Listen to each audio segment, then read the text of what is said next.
కాలములో పుట్టలేదు, కాలములో పెరగలేదు, కాలములో ఉండలేదు, కాలములో తరగదు, కాలములో నశించదు. ఎవరి నుండి వచ్చినదో, ఎవరి ఎందు పెరిగినదో, ఎవరి ఎందు లయించిపోతున్నదో వాడు మాత్రం అలా ఉండిపోతున్నాడు. మేకలు వేయింజన్నను భాసురముగనొక్క కోతి పర్ణం పెట్టున్, ఆ కోతులు వేయింజన్నను కోకోయని కొంకినక్క కోయని కూర్చొని అంటారు జానపదులు. అందరూ వస్తారు, వెళ్ళిపోతాయి లోకాలన్నీ. చిట్ట చివరికి వెళ్ళిపోయిన లోకాలన్నీ ఎవరిలోకి వెళ్ళిపోయాయి? వాడు లయించిపోతాడా? వాడు లయించిపోడు. వాడిలోకి అన్ని వెళ్ళిపోయి వాడు ఉండిపోతున్నాడు. అలా ఉండిపోయిన వాడెవడు? వాడు పరబ్రహ్మము. వాడికి శాశ్వతుడు, వాడికి కదలిక లేదు. వాడు ముందున్నాడు, చివరా ఉన్నాడు. అలా ఉన్నవాడెవడో వాడు నిర్వికారుడు, వాడికి వికారములు లేవు. ప్రదోష వేళ పార్వతీ పరమేశ్వరుల యొక్క అర్ధనారీశ్వర స్వరూపంగా శాస్త్రం భావన చేస్తుంది. అంత పరమ పవిత్రమైనటువంటి అసుర సంధ్య వేళలో సాక్షాత్తుగా శంకరుడు వృషభవాహనారూఢుడై ఈ భూమండలం మీద తిరుగుతూ శ్రీశైల పర్వతం మీద ఒక్కసారి దిగుతారట. అందుకే సంధ్యారంభ విజృంభితం శృతి శిరస్థానాంతరాధిష్ఠితం సప్రేమ భ్రమరాభిరామమ సకృచ్ఛద్వాసనాశోభితం భోగీంద్రాభరణం సమస్త సుమన పూజ్యం గుణావిష్కృతం సేవే శ్రీగిరి మల్లికార్జున మహాలింగం శివాలింగితం అంటారు. ఒక మద్ది చెట్టు నల్లుకున్నటువంటి మల్లెతీగని చూసినటువంటి శంకర భగవత్పాదులు పార్వతీదేవి చేత ఆలింగనము చేయబడిన పరమేశ్వర స్వరూపాన్ని శ్రీశైల పర్వత శిఖరముల మీద దర్శనం చేసినటువంటి మహోత్కృష్టమైన శ్లోకం అది. అటువంటి శివస్వరూపాన్ని మనం ప్రదోష వేళలో ప్రవచనంగా చేసుకునే ముందు, శివపురాణం సామాన్యమైంది కాదు, చాలా పెద్ద గ్రంథం అది. అంత పెద్ద గ్రంథంలో మనకి ఉపయుక్తమైనవి ఉన్నాయి, చాలా జటిలమైనవి ఉన్నాయి. నిత్య జీవితంలో వాటిని అనుష్ఠానంలోకి తెచ్చుకోవడానికి అన్ని ఆశ్రమాలకి అలివి కానివి ఉన్నాయి. కనుక నేను అనుకున్నాను, శివాష్టోత్తర శతనామ స్తోత్రాన్ని ఉత్తరాయణ పుణ్యకాలం కనుక నేనేదో ప్రవచనం చేయడం కేవలం వినడం కాకుండా ప్రతిరోజు ఈ కార్డు పట్టుకుని వస్తే ప్రదోష వేళలో మనం ఇటువంటి దేవాలయంలో కూర్చుని చెప్పుకున్నటువంటి నామం 1,000,000 రెట్లు ఫలితం ఇస్తుంది. ఒక 30 రోజులో 40 రోజులో ఈ ప్రవచనాలు కొనసాగినప్పుడు మీరు ప్రతిరోజు ఈ నామాలు పలికారనుకోండి, 108 ఇంటూ 1,000,000 అంత నామం చేసినటువంటి ఫలితం మన ఖాతాలో ఈశ్వరుడు వేస్తాడు. దాని మీద వినడం శృణ్వం తపః, అది తపస్సు చేసినటువంటి ఫలితం అవుతుంది.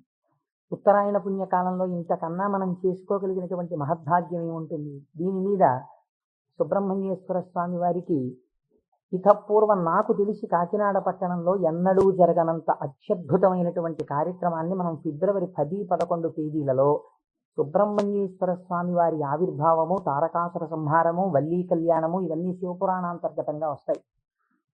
ఇవన్నీ విన్న తరువాత 200 జంటలు పాలకావిళ్ళు ఎత్తి పట్టుకుని, కావిడి పట్టుకున్న వాళ్ళకి ఇంకా ఆచంద్రతారార్కం వంశాభివృద్ధి కోరికలు తీరుస్తానని పరమాత్మ ప్రకటించారు. ద్రవిడ దేశంలో అయితే కావిడి పట్టుకుని వెడుతుంటే సంతానము లేనటువంటి స్త్రీలు పడుకుని వారు దాటేటట్టుగా పడుకుంటారు. వారు దాటితే సుబ్రహ్మణ్యుడే దాటినట్టు. సంతానము కలగకుండా ఉన్నటువంటి ప్రతిబంధకము దానివల్ల తొలగిపోతుంది అని. అటువంటి ఉత్సవం నాకు తెలిసి జరగలేదు. పెద్దలు పూర్వం ఎవరైనా చేసి ఉండవచ్చు. అటువంటి ఉత్సవాన్ని మనం ఫిబ్రవరి 11వ తారీఖున చేసుకోబోతున్నాం. ఇక్కడ ఆ రోజున సుబ్రహ్మణ్య సంబంధంగా ఒక గొప్ప హోమం జరుగుతుంది. సుబ్రహ్మణ్యుడికి పాలకావిళ్ళు పట్టుకొచ్చిన కావిళ్లలో పాలతోటే అభిషేకం జరుగుతుంది. అదే రోజున స్వామివారికి సాయంకాలం వల్లీ కళ్యాణం జరుగుతుంది. బహుశా వల్లీ కళ్యాణం జరగడం అన్నది మనం చాలా తక్కువగా చూసాం. వల్లీ కళ్యాణం ఆ రోజు సాయంకాలం ఇక్కడ జరుగుతుంది. ఇది కాకుండా ఇంకా కొన్ని విశేష కార్యక్రమాలు ఇందులో మన జీవితాలు ధన్యమయ్యేటట్టుగా అనుసంధానం చేస్తాం. ఆయా ఘట్టాలు వచ్చినప్పుడు వాటిని మీకు ముందుగానే విజ్ఞాపన చేస్తాను. కనుక శివపురాణాన్ని మనం శివాష్టోత్తర శతనామ స్తోత్రంతో అనుసంధానం చేసుకుంటే ఈ ప్రవచనాలు అయిపోయిన తరువాత కూడా మీరు ఎప్పుడైనా ఇంటి దగ్గర కూర్చుని నామాలు చదువుకుంటుంటే మనస్సు తొందరగా రమిస్తుంది. ఎందుచేత అంటే శివో మహేశ్వర శంభు పినాకి శశిశేఖర అని చదవడం వేరు. శివ అనగానే మొదటి నామం దగ్గర మీకు కొన్ని విషయాలు జ్ఞాపకానికి వచ్చాయనుకోండి, మనస్సు ఏమవుతుందంటే అటు ఇటు వెళ్ళదు, అందులోకి వెళ్ళిపోయి ఏదో ఒక నామంలో ఒక ఘట్టం ఏదో మీకు జ్ఞాపకం వచ్చి దాని గురించి ఆలోచిస్తూ మీరు నామాలన్నీ చదివేశారనుకోండి, ఇప్పుడు మీరు 108 నామాలు దీక్షతో తపస్సుగా చేసిన ఫలితం వస్తుంది.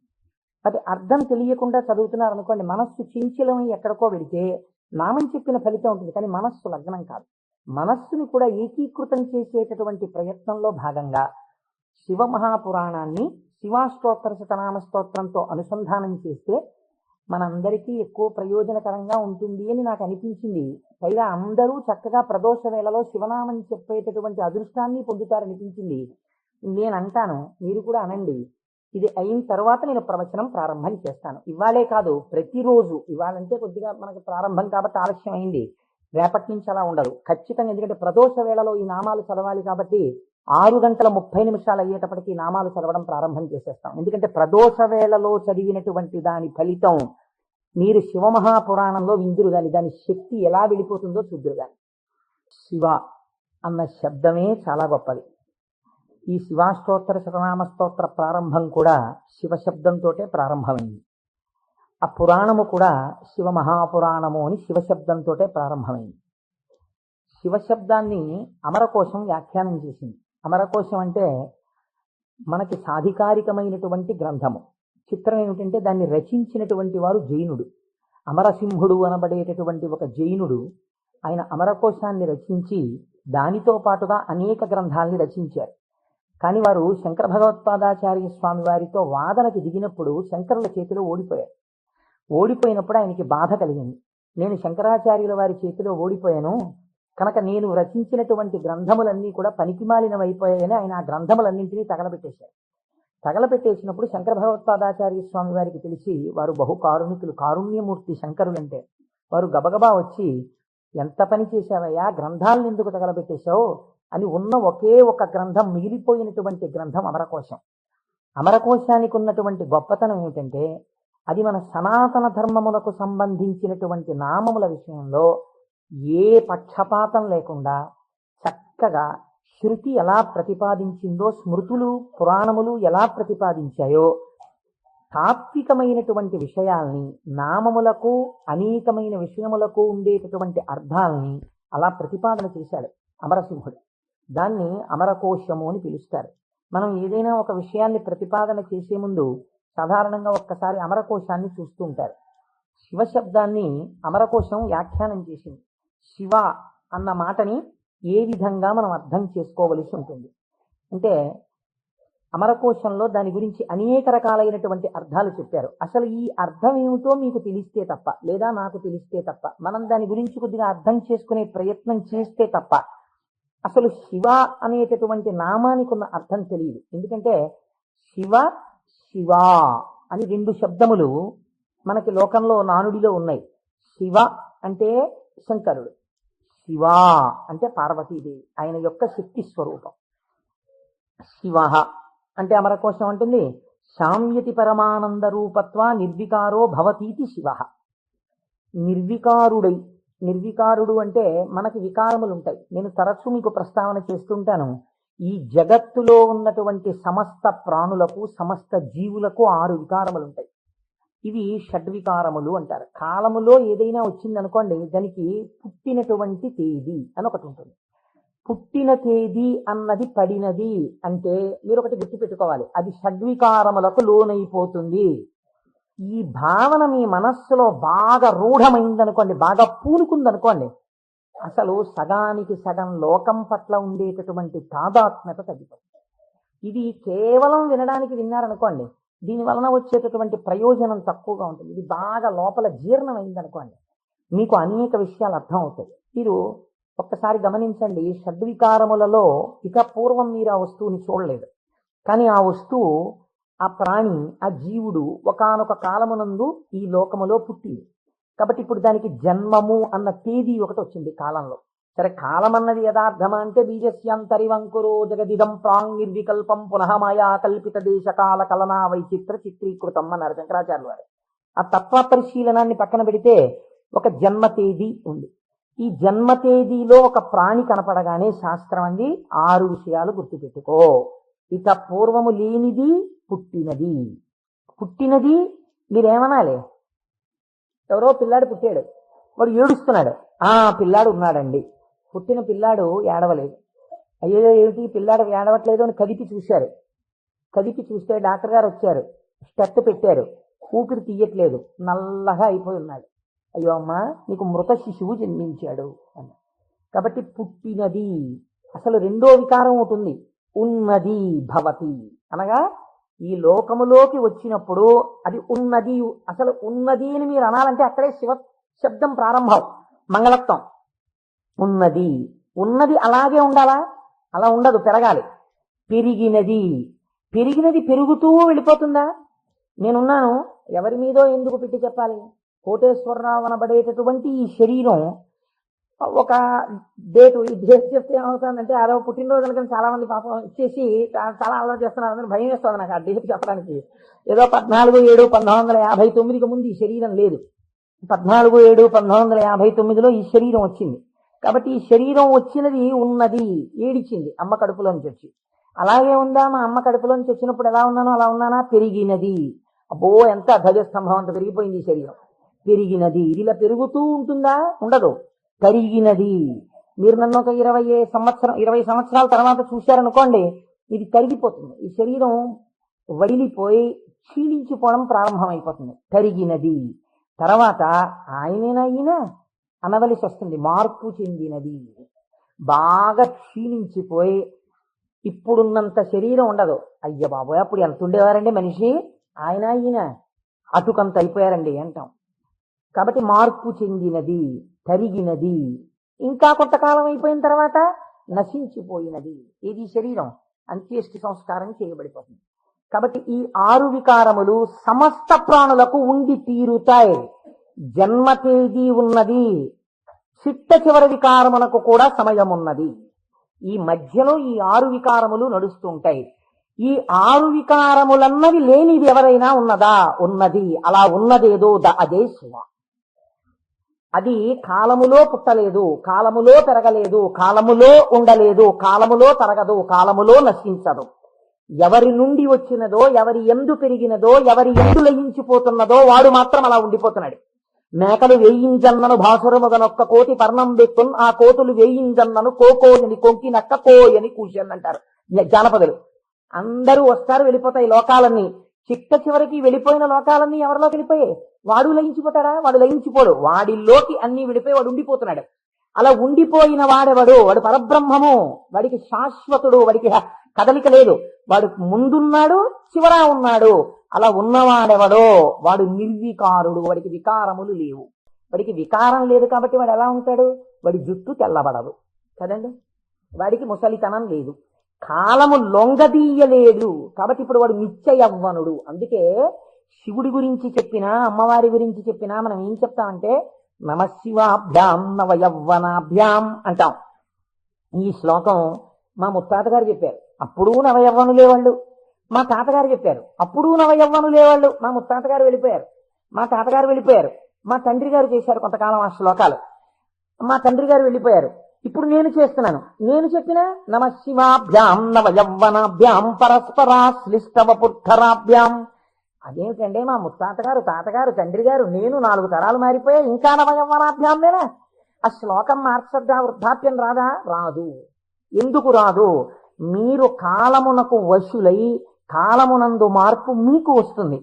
కాల స్వరూపములో మీ యందు మార్పులు తెచ్చేవాడెవడున్నాడో వాడు మార్పునకు అతీతుడుగా సాక్షిగా ఉన్నాడు.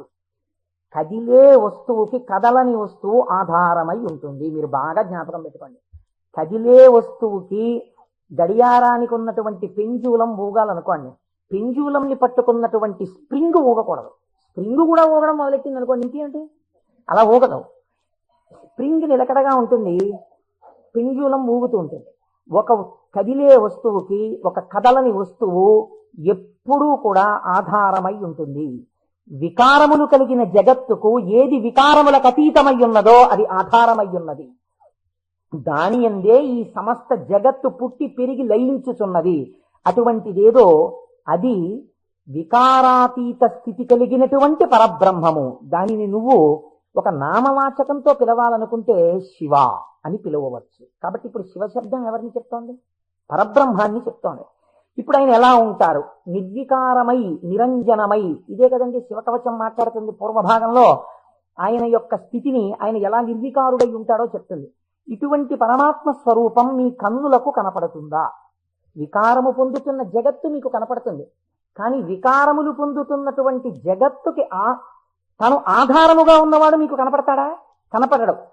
ఈయనకి ఒక రూపం తీసుకొచ్చి చూస్తే ఎలా ఉంటాడు అంటే అమరకోశంలో ఎంత అందంగా మాట్లాడాడో చూడండి. అమరసింహుడు పరమానంద రూపత్వ, ఆయన పరమానందమును పొందుతూ ఉంటాడు. ఎందుకని? మన అందరికీ సుఖ దుఃఖాలని ద్వంద్వాలుంటాయి, ఎప్పుడూ ఆనందంతో ఉండం. ఆయనకి వికారాలు ఏమీ లేవు, అందుకని ఆయన ఎప్పుడూ పరమానందంతో ఉంటాడు. ఎక్కడుంది పరమానందం? బయట ఉన్న వస్తువుల వల్ల ఆనందం కాదు, లోపలే ఉంది ఆనందం. ఆ ఆనందంతో తన్మయాన్ని పొందుతూ ఉంటాడు. అది నోటితో చెప్పడం కుదరదు. ఇప్పుడు ఎలా చెప్పాలి అంటే, పద్మాసనం వేసుకుని చేతులు రెండు ఇలా పెట్టుకుని కన్నులు ఇలా అరమోట్పు కన్నులతో ఉండి తనలో తాను రమిస్తూ కనపడుతుంటాడు. శంకరుడి యొక్క ఫోటో మీరు చూశారనుకోండి, చూస్తే ఆయన అరమోట్పు కన్నులతో కూర్చుని సంతోషంతో ఆనందంతో ఉన్నట్టుంటాడు. ఇందులో ఇంకా లోకరక్షణ హేతువుగా అభయముద్ర పట్టినట్టుగా ఉంది. ఆయన అరమోట్పు కన్నులతో ఆనందంతో రమించిపోతున్నట్టుగా ఉంటుంది శివస్వరూపం. అంటే ఘనీభవించినటువంటి ఆనంద స్వరూపమే పరమాత్మ యొక్క స్వరూపం. పరమాత్మ నిత్యానందము ఏది ఉన్నదో దాన్ని రాశీభూతం చేస్తే అదే శివ. కాబట్టి ఇప్పుడు పరమాత్మ యొక్క స్వరూపమేమి? ఆనంద ఘనమే పరమాత్మ. కాబట్టి ఇప్పుడు ఆయన అన్ని వికారములకు అతీతుడై తనలో తాను రమించిపోతూ ఆనందపడిపోతూ ఉండేవాడెవరో, కదలిక ఉండదు ఇంకా మనస్సులో, అన్ని అరికట్టి లోపల ఉన్నటువంటి ఆనందంతో తాను కలిసిపోయి తానే చిదానంద రూపుడై ఉంటాడు. దీనికి మీకు పోలిక చెప్పాలంటే ఒక్కటి కుదురుతుంది. మనం కదులుతున్నటువంటి తరంగములు కలిగిన సరోవరాలం. మీరు చూడండి, అందుకే నిద్ర లేవగానే ఏది ప్రారంభం అవుతుంది పనిచేయి మీకు ప్రారంభంలో నిద్ర లేచారు అనగానే, నిద్ర లేవడం అంటే ఏమిటో తెలుసా అండి? శరీరం లేవడం కాదు. ముందు ఏది లేస్తుందో తెలుసా? పరమాత్మతో రమిస్తున్నటువంటి మనస్సు విడివడుతుంది.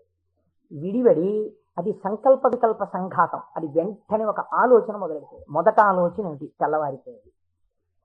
ఈ తెల్లవారిపోయిందన్న మొట్టమొదటి ఆలోచన అది చెయ్యగానే నిర్మలంగా ఉన్నటువంటి నీళ్ళ దగ్గరికి వెళ్ళి మీరు ఒక చిన్న రాయి తీసుకుని ఇలా వేశారనుకోండి, అదేం చేస్తుందంటే ఇలా ఒక తరంగం కదులుతుంది. కదిలి అలా వెడుతుంది. ఇది ఒక్కటే వెళ్ళదు, ఇది వెడుతూ ఇంకో తరంగాన్ని తయారు చేస్తుంది, ఇంకో తరంగాన్ని తయారు చేస్తుంది. అలా కదులుతూ తరంగాలుగా ఒక కదలిక రాగానే ఇంకో కదలిక వస్తుంది. తెల్లవారిపోయింది, ఇవాళే నువ్వు శివమహాపురాణం మొదలెట్టాలి, ఇవాళే నువ్వు ఫలానా వాళ్ళ ఇంటికి వెళ్ళి ఒక్కసారి ఆశీర్వచనం చెయ్యాలి, చూసావా తెల్లవారిపోతుంది గబగబా సంధ్యావందనం చెయ్యాలి. ఒకదాని వెనక ఒకటి సంకల్పాలు వచ్చేస్తాయి. ఇవి సుఖములకు దుఃఖములకు కూడా హేతువులు అవుతుంటాయి. ఈ సంకల్పాతీతుడై సంకల్పములు దేనిలోంచి పుడుతున్నాయో అది తానై నిరంజన స్వరూపమై ఆనంద ఘనమై కూర్చున్నవాడెవరో వాడు పరమాత్మ, వాడు శంకరుడు. కాబట్టి శివుడు ఆయన ఇక్కడే సమస్తాన్ని చూస్తుంటాడు. అటువంటి ఆనంద ఘనమునకు శివ అని పేరు. ఇప్పుడు దీనివల్ల మీకు ఏం తెలుస్తోంది? మనుష్య జన్మ యొక్క చిట్ట చివరి ప్రయోజనం ఏమి? ఆ ఆనందము మీరే అగుగా. అటువంటి ఆనంద స్వరూపులుగా మీరు మారడమే మనుష్య జన్మ యొక్క ప్రయోజనం. దానికే మోక్షము అని పేరు. కాబట్టి ఇప్పుడు అటువంటి మోక్ష స్థితిని పొందాలనుకున్న వాళ్ళకి ఎవరు ఆరాధ్య దైవము? శివుడే. కాబట్టి శివయోకోధ్యేయ శివంకర.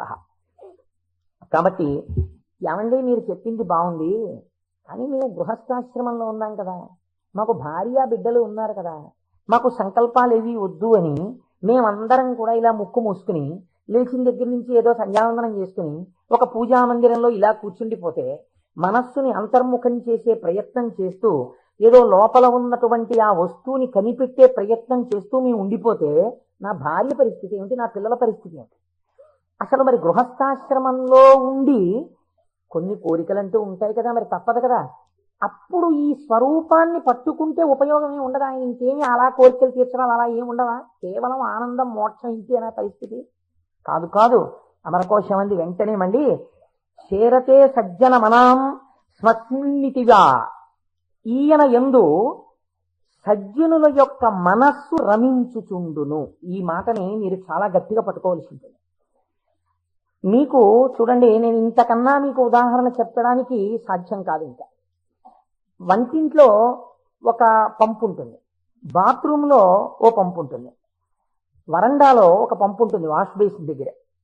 మీకు ఇంకా అవసరం అనుకున్నారనుకోండి, ఏదో మీరు భోజనాలు చేసే గదిలో చేతులు కడుక్కోవడానికి ఒక పంపు ఉంటుంది.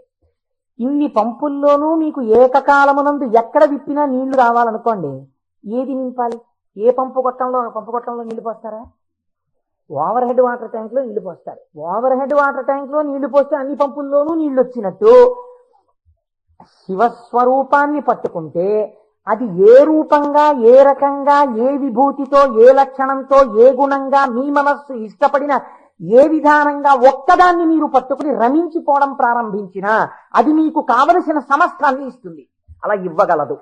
దానికి ఆ శక్తి ఉన్నది. అది మిమ్మల్ని కాపాడుకుని వస్తుంది. మీరు చూడండి, గొడుగు ఒక్కటి ఇలా పట్టుకున్నారండి, ఇలా గొడుగు పట్టుకుని వెళ్ళిపోతున్నారు. ఇలా గొడుగు పట్టుకు వెళ్ళిపోతుంటే బయట మంచి ఎండ కాసింది. ఇప్పుడు ఆ గొడుగు మిమ్మల్ని రక్షిస్తుందా, రక్షించదా? రక్షిస్తుంది. మీరు వెళ్ళిపోతుండగా మంచి మబ్బు పట్టి వాన ప్రారంభమైంది. గొడుగు రక్షిస్తుందా, రక్షించదా? రక్షిస్తుంది. వాన తగ్గిపోతోంది, ఇంకా కొద్దిగా ఎండ వస్తే బయలుదేరదాం అనుకుని మీరు చెట్టు కింద నించున్నారు. ఒక పక్షి పై నుంచి రెట్ట వేసింది. మీ మీద పడకుండా గొడుగు రక్షిస్తుందా, రక్షించదా? రక్షిస్తుంది. ఒక గొడుగు మీకు శీతలము నుండి, ఉష్ణము నుండి, జలధార నుండి, పక్షి రెట్ట నుండి ఇన్నిటి నుంచి కాపాడినప్పుడు పరమాత్మని పట్టుకున్న వాడి కోరికలు కూడా అన్ని భంగులా తీరుతాయి. నీకు ఏది కావాలో అది వాడు ఇవ్వగలడని మీరు ఎలా అనుకోవట్లేదు? అచేతనమైన ఒక గొడుగు మీకు ఇన్నింటిని ఇవ్వగలిగినప్పుడు మీరు పట్టుకున్న పరమాత్మ మీకు ఏది అవసరమో అది మీకు ఇవ్వడని మీరు ఎలా అనుకుంటున్నారు? మీకు ఏది కావాలో మీరు అడగక్కర్లేకుండా మీకు తీరుస్తాడు. అది గొప్ప. మీరు శాస్త్రంలో ఒక మర్యాద తెలుసుకోవాలి. మీరు అడిగితే ఇచ్చినవాడు గొప్పవాడు కాదండి. మీరు వెళ్ళి అడిగారనుకోండి, వెంటనే మీరు జీవితంలో చాలా దిగజారిపోయినట్లయిపోతుంది. ఒకరి దగ్గరికి వెళ్ళి, అయ్యా నాకు ఇది లేదండి, నన్ను మీరు కొంచెం అనుగ్రహించి నాకు ఇది కలిగేటట్టుగా మీరు చెయ్యండి అని అడిగారనుకోండి, వాచికంగా నోరు విప్పి ఒకరి దగ్గరికి వెళ్ళి నాకు ఇది ఇప్పించండి అని అడిగినప్పుడు ఆత్మహత్యా సదృశమే. వాడు చచ్చిపోయినంత బిడియపడిపోతాడు.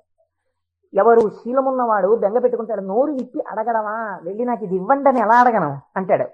అడగలేడు. అందుకే మనకి పూర్వకాలంలో మీకు తెలుసో తెలీదో, మీసంలో ఒక వెంట్రుక తాకట్టు పెట్టి అప్పు తెచ్చుకునేవారు. మీసంలో వెంట్రుక తాకట్టు పెడితే అప్పు ఇవ్వడం ఏంటండి? అంటే వాళ్ళ రోషానికి చిహ్నం అది. ఎన్నడూ నేను ఒకరిని చెయ్యి అడగలేదురా, చెయ్యి జాపి అడగలేదు. అటువంటి వాణ్ణి నేను అడుగుతున్నాను. నేను ఇంత సిగ్గుపడిపోయానడానికి ఉదాహరణ ఏమిటో తెలుసా? ఈ వెంట్రుక ఒకటి నీ దగ్గర పెట్టుకో, మళ్ళీ తీర్చిన నాడు ఈ వెంట్రుక తీసుకెళ్తాననేవాడు. వాడి రోషానికి, వాడి శీలానికి ఆ వెంట్రుకని ప్రాతిపదికగా తీసుకుని అప్పిచ్చేవారు పూర్వం. అందుకే నా మీసంలో వెంట్రుక తాకట్టెట్టాననేవారు పూర్వం.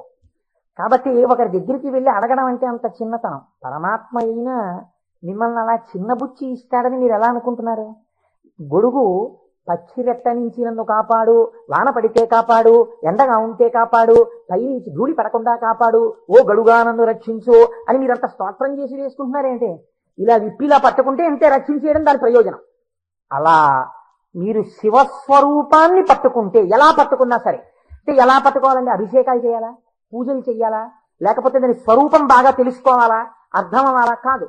మీ మనస్సు ఏదో ఒక విషయంలో రమించింది అంతే, అది చాలు. మిమ్మల్ని మీకు రక్షణ కల్పించడానికి అది హేతు అవుతుంది. మీకు నేను ఒక ఉదాహరణ చెప్తాను, మీరు దాని వలన దీని వ్యాఖ్యానాన్ని బాగా పట్టుకోగలుగుతారు. నాయనారులని మళ్ళీ నేను ఏదో లౌకికమైన ఉదాహరణ ఎందుకు తేవాలి? మనకి 63 నాయనారులు ఉన్నారు. అంటే శివుని యొక్క అనుగ్రహము చేత తరించిపోయిన మహాపురుషులు. ఆ 63 నాయనారులో గుగ్గుల కలయ నాయనారు అని ఒక ఆయనకి ముందు అసలు గుగ్గుల అన్న పేరు కలపలేదు. కలయ నాయనారు ఆయన పేరు. అమృతఘటేశ్వరుడు ఉన్న క్షేత్రంలో పుట్టారు ఆయన. ఆయన పేరు కలయ. అందుకని ఈయన పేరు కూడా కలయ అని పిలుస్తూ ఉండేవారు. ఈ కలయ నాయనారికి ఒక లక్షణం ఉండేది. ఆయన చేసే పూజ ఏమిటో తెలుసా అండి? ఆయన ఎప్పుడు భగవంతుడి దగ్గర కూర్చొని అనుకునేవాడు, సుగంధిం పుష్టివర్ధనం అంటారు కదా, త్రయంబకం అని పిలుస్తారు కదా, 3 కన్నులు ఉంటాయి కదా, ఆయన వస్తుంటే సువాసనలు వస్తాయి కదా. ఆనాడు మార్కండేయుడు శివలింగాన్ని గట్టిగా కౌగిలించుకుని చంద్రశేఖర చంద్రశేఖర చంద్రశేఖర పాహిమాం అని అంటుండగా యమధర్మరాజుని శిక్షించి మార్కండేయుడిని రక్షించడానికి శివలింగంలోంచి ఆవిర్భవించాడు కదా. ఆవిర్భవించినప్పుడు శివుడి కన్నా ముందు శివుని యొక్క సువాసనలు మార్కండేయుడు పీల్చి ఉంటాడు కదా. శివుడు వచ్చేసాడని పొంగిపోయి ఉంటాడు కదా. ఎంతకీ రానిటువంటి రైలు వచ్చేస్తోందని అనౌన్స్ చేసినప్పుడు ఎంత ఆనందం పొందేస్తామో, ముందు అనౌన్స్మెంటు, తర్వాత రైలు ఇంజను కనపడగానే పొంగిపోయినట్టు సుగంధిం, ఆ సువాసనలు వస్తుంటే ఎంత పొంగిపోయి ఉంటాడు కదా మార్కండేయుడు. నా పూనిక ఫలించింది, వచ్చేసాడు పరమాత్మ, అదిగో శంకరుడు, అదిగో సుగంధిం, సువాసనలు వచ్చాయి అని ఆ చంద్రశేఖర చంద్రశేఖర అన్నది ఒక్కసారి ఆపేసి ఏడి శివుడిని ఆ సువాసనల వంకి ఇలా చూస్తూ నిలబడిపోయి ఉంటాడు కదా. కాబట్టి శివుడు యొక్క సువాసన అలా ఉంటుంది కదా అని పొంగిపోతూ నేను అలాంటి వాసన పీలుద్దామని, ఆయన మహాైశ్వర్యవంతుడు కలయనాయనార్, రోజు ఇంత గుగ్గిలం పట్టుకొచ్చి ఆ గుగ్గిలం వెలిగించి గుగ్గిలం ధూపం వేసేవాడు. ఆ ధూపం అంతా పూజ గదంతా నిండిపోతే అందులో కూర్చుని మార్కండేయుడు ఇలాగే వాసన పీల్చి ఉండి ఉంటాడు. ఆనాడు అర్జునుడు గబగబా వెళ్ళి తన గాంధీవం ఎత్తి కొడుతున్నప్పుడు శివుడి దగ్గరికి వెళ్ళినప్పుడు వాసనలు ఇలాగే వచ్చి ఉంటాయి అని ఆ వాసనలు పీలుస్తూ కళ్ళు మూసేసుకుని ఇవే శంకరుడి శరీరంలోంచి వస్తున్న వాసనలు, ఇక్కడే శివుడు ఉన్నాడని రోమాంచితం అయిపోయి పరవశించిపోతూ సమాధి స్థితిలోకి వెళ్ళిపోయేలా ఉండిపోతుండేవాడు ఆయన. మీరు చూడండి, భగవంతుణ్ణి పట్టుకోవాలనుకున్నవాడు ఏమంటే మాకు పూజ కుదరట్లేదండి, మాకు ఈ స్తోత్రం రావట్లేదండి అంటాం మనం. మన బతుకంతా ఎక్కడ ఆగిపోతుందంటే దీపంలో 2 ఒత్తులు వేయాలా, 1 ఒత్తి వేయాలా. నిజంగా తరించిపోయిన వాళ్ళు తరించిపోవడానికి ఎన్ని మార్గాలు వెతుక్కున్నారో చూడండి. ఆయన సువాసనలు పీలుస్తూ రమించిపోయాడు. శంకరుడు చూశాడు, వీడు రోజు గుగ్గిలం పట్టుకొచ్చి వేసి ఇన్ని రకాల దర్శనాలు చేసేస్తున్నాడు రా, గుగ్గిలం పొగ అడ్డం పెట్టుకుని. ఎంత చిత్రం రా ఇది, గుగ్గిలం పొగకి వీడు సమాధిలోకి వెళ్ళిపోతున్నాడు. అసలు ఈ గుగ్గిలం కొనలేని స్థితి తెస్తే ఏం చేస్తాడో చూద్దాం అనుకున్నాడు. ఐశ్వర్యం అంతా క్షీణింపచేశాడు. ఆయనకి మనస్సు శివుడి మించి పోలేదు. ఎలాగో అలా నానా కష్టాలు పడి ఇంత గుగ్గిలం తెచ్చి శంకరుడికి వేసి ఆ వాసన పీల్చేటప్పటికి సమాధిలోకి వెళ్ళిపోయాడు.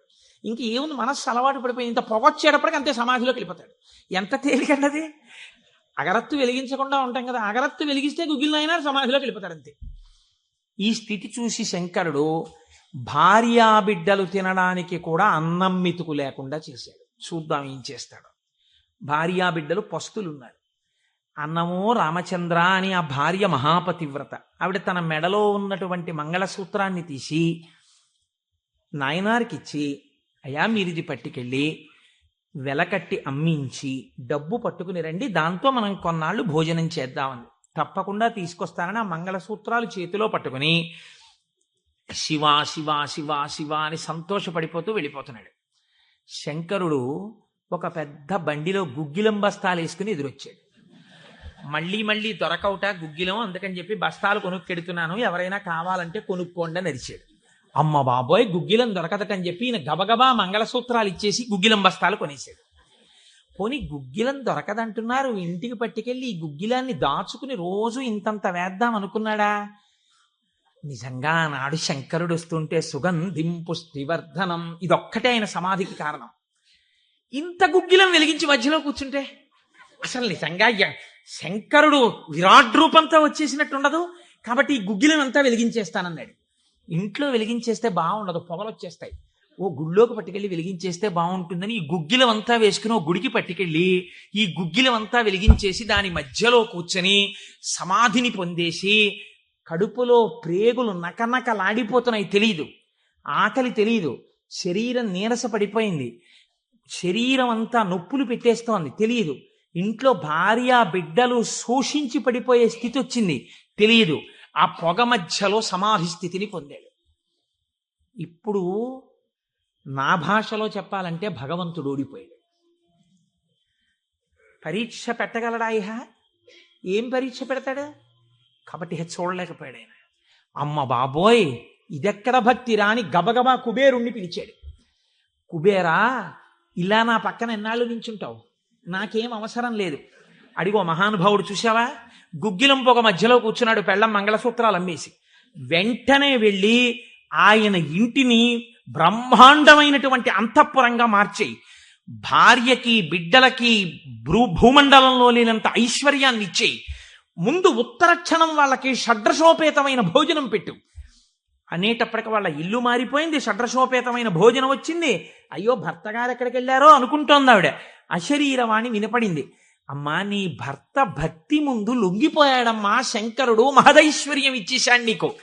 ఆయనో అన్నం తిందామన్న ఆలోచన లేదు, ఆ గుగ్గిలం పొగలో కూర్చునున్నాడు. ఇలాగ కూర్చునుంటే ఇప్పుడు ఎవరు మాట్లాడాలి? ఎవరే నాన్న అన్నం తినరా అని.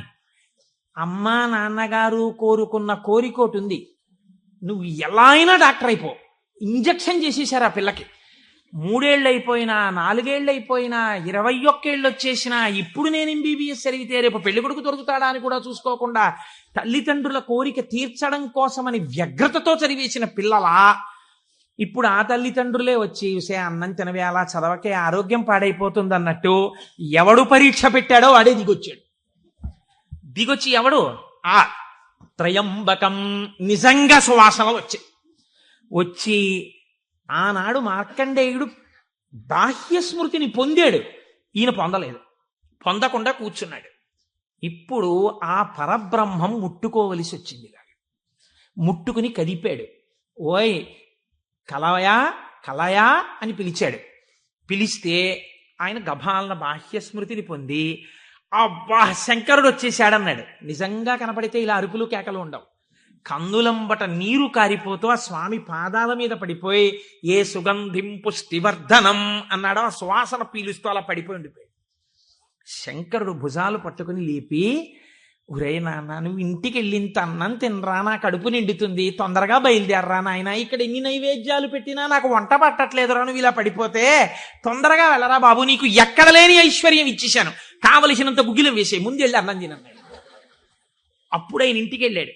ఇంటికెళ్ళి షడ్రసోపేతమైనటువంటి భోజనాన్ని నాయనార్ స్వీకరించాడు. దీన్ని గుగ్గిల నాయనార్ అంటారు పెరియ పురాణంలో. ఎందుకంటే శివపురాణం చెప్పుకుంటూ నాయనార్ల చరిత్రని అనుసంధానం చేసి ఉత్తరాయణ పుణ్యకాలంలో నాయనార్ల గురించి వింటే పార్వతీ సహితుడైనటువంటి ఆ పరమశివుడు పొంగిపోయి పరవశించిపోతాడు. అందుకే లౌకికమైన ఉదాహరణలు మానేసి అవసరమైన చోట నాయనార్ల చరిత్రలే కలిపేద్దాం. ఇలా 63 మంది నాయనార్ల గురించి నేను చెప్పగలిగితే నా జన్మధన్యం అయిపోతుంది అని ఒక నాయనార్ని కలిపాను ఇవాళ. కనుక ఒకనాడు ఒక విచిత్రం జరిగింది. భక్తి అంటే ఎంత చిత్రంగా ఉంటుందో చూడండి.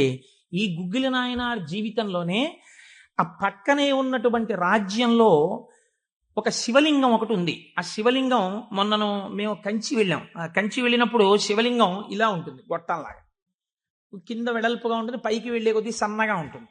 అటువంటి శివలింగం ఒకటి బాగా ఎత్తుగా ఉన్నటువంటి పీఠం మీద ఉంది. ఒక చిన్న పిల్ల ఆ శివలింగం దగ్గరికి వెళ్ళింది. అరమరిక తెలియని పిల్ల. ఆ పిల్ల వెళ్ళి చేతిలో ఒక తుమ్మి పువ్వు పట్టుకుని వెయ్యాలనుకుంది. ఆ పీఠం పట్టుకుంది, ఎగిరింది, ఎక్కింది, అందలేదు.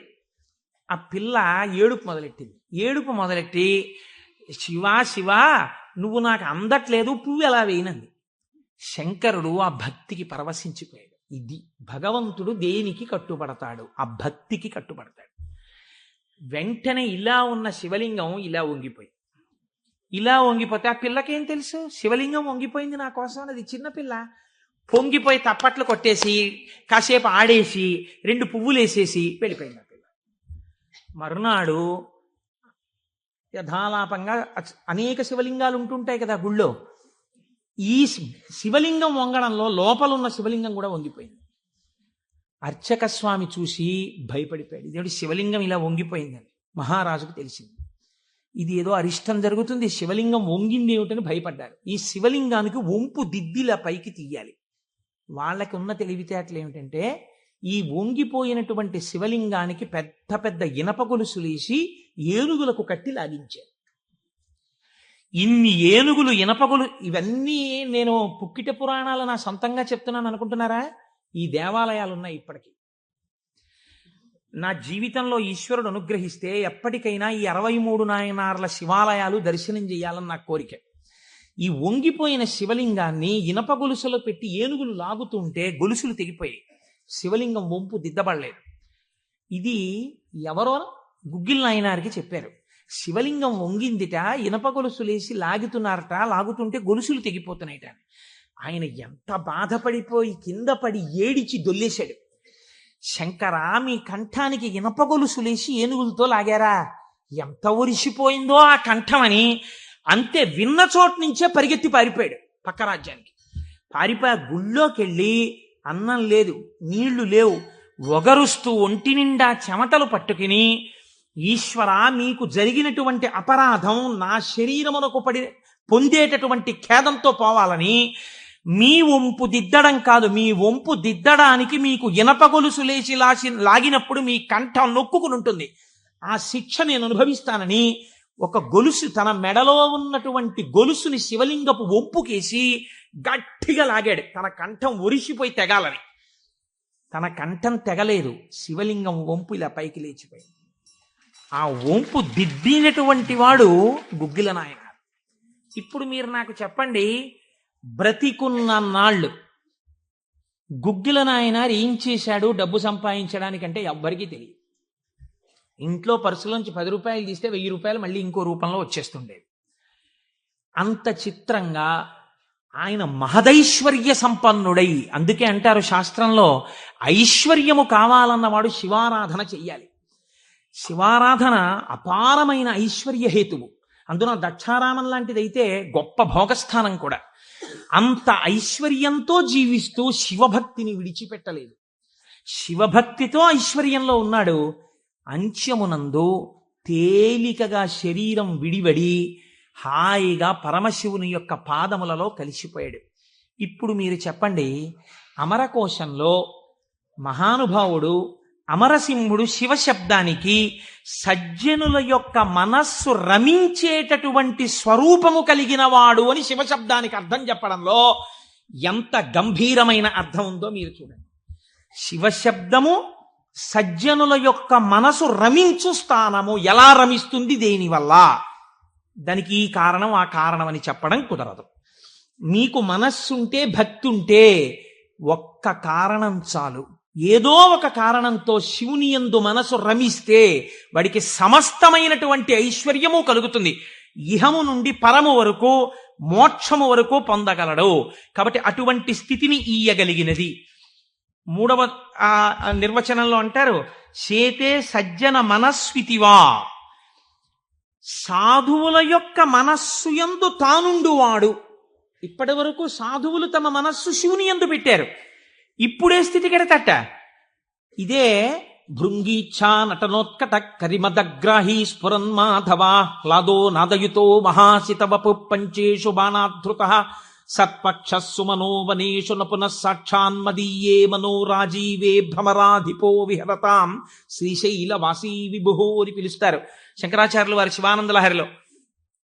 లోపల ఉండేటటువంటి హృదయ పద్మము పరిశుద్ధముగా భక్తి అన్న తేనెతో నిండి ఉంటే 2 గండు తుమ్మెదలు వస్తాయి. పార్వతీ పరమేశ్వరులనే గండు తుమ్మెదలు వచ్చి విహరిస్తుంటే అక్కడ తేనె కోసం.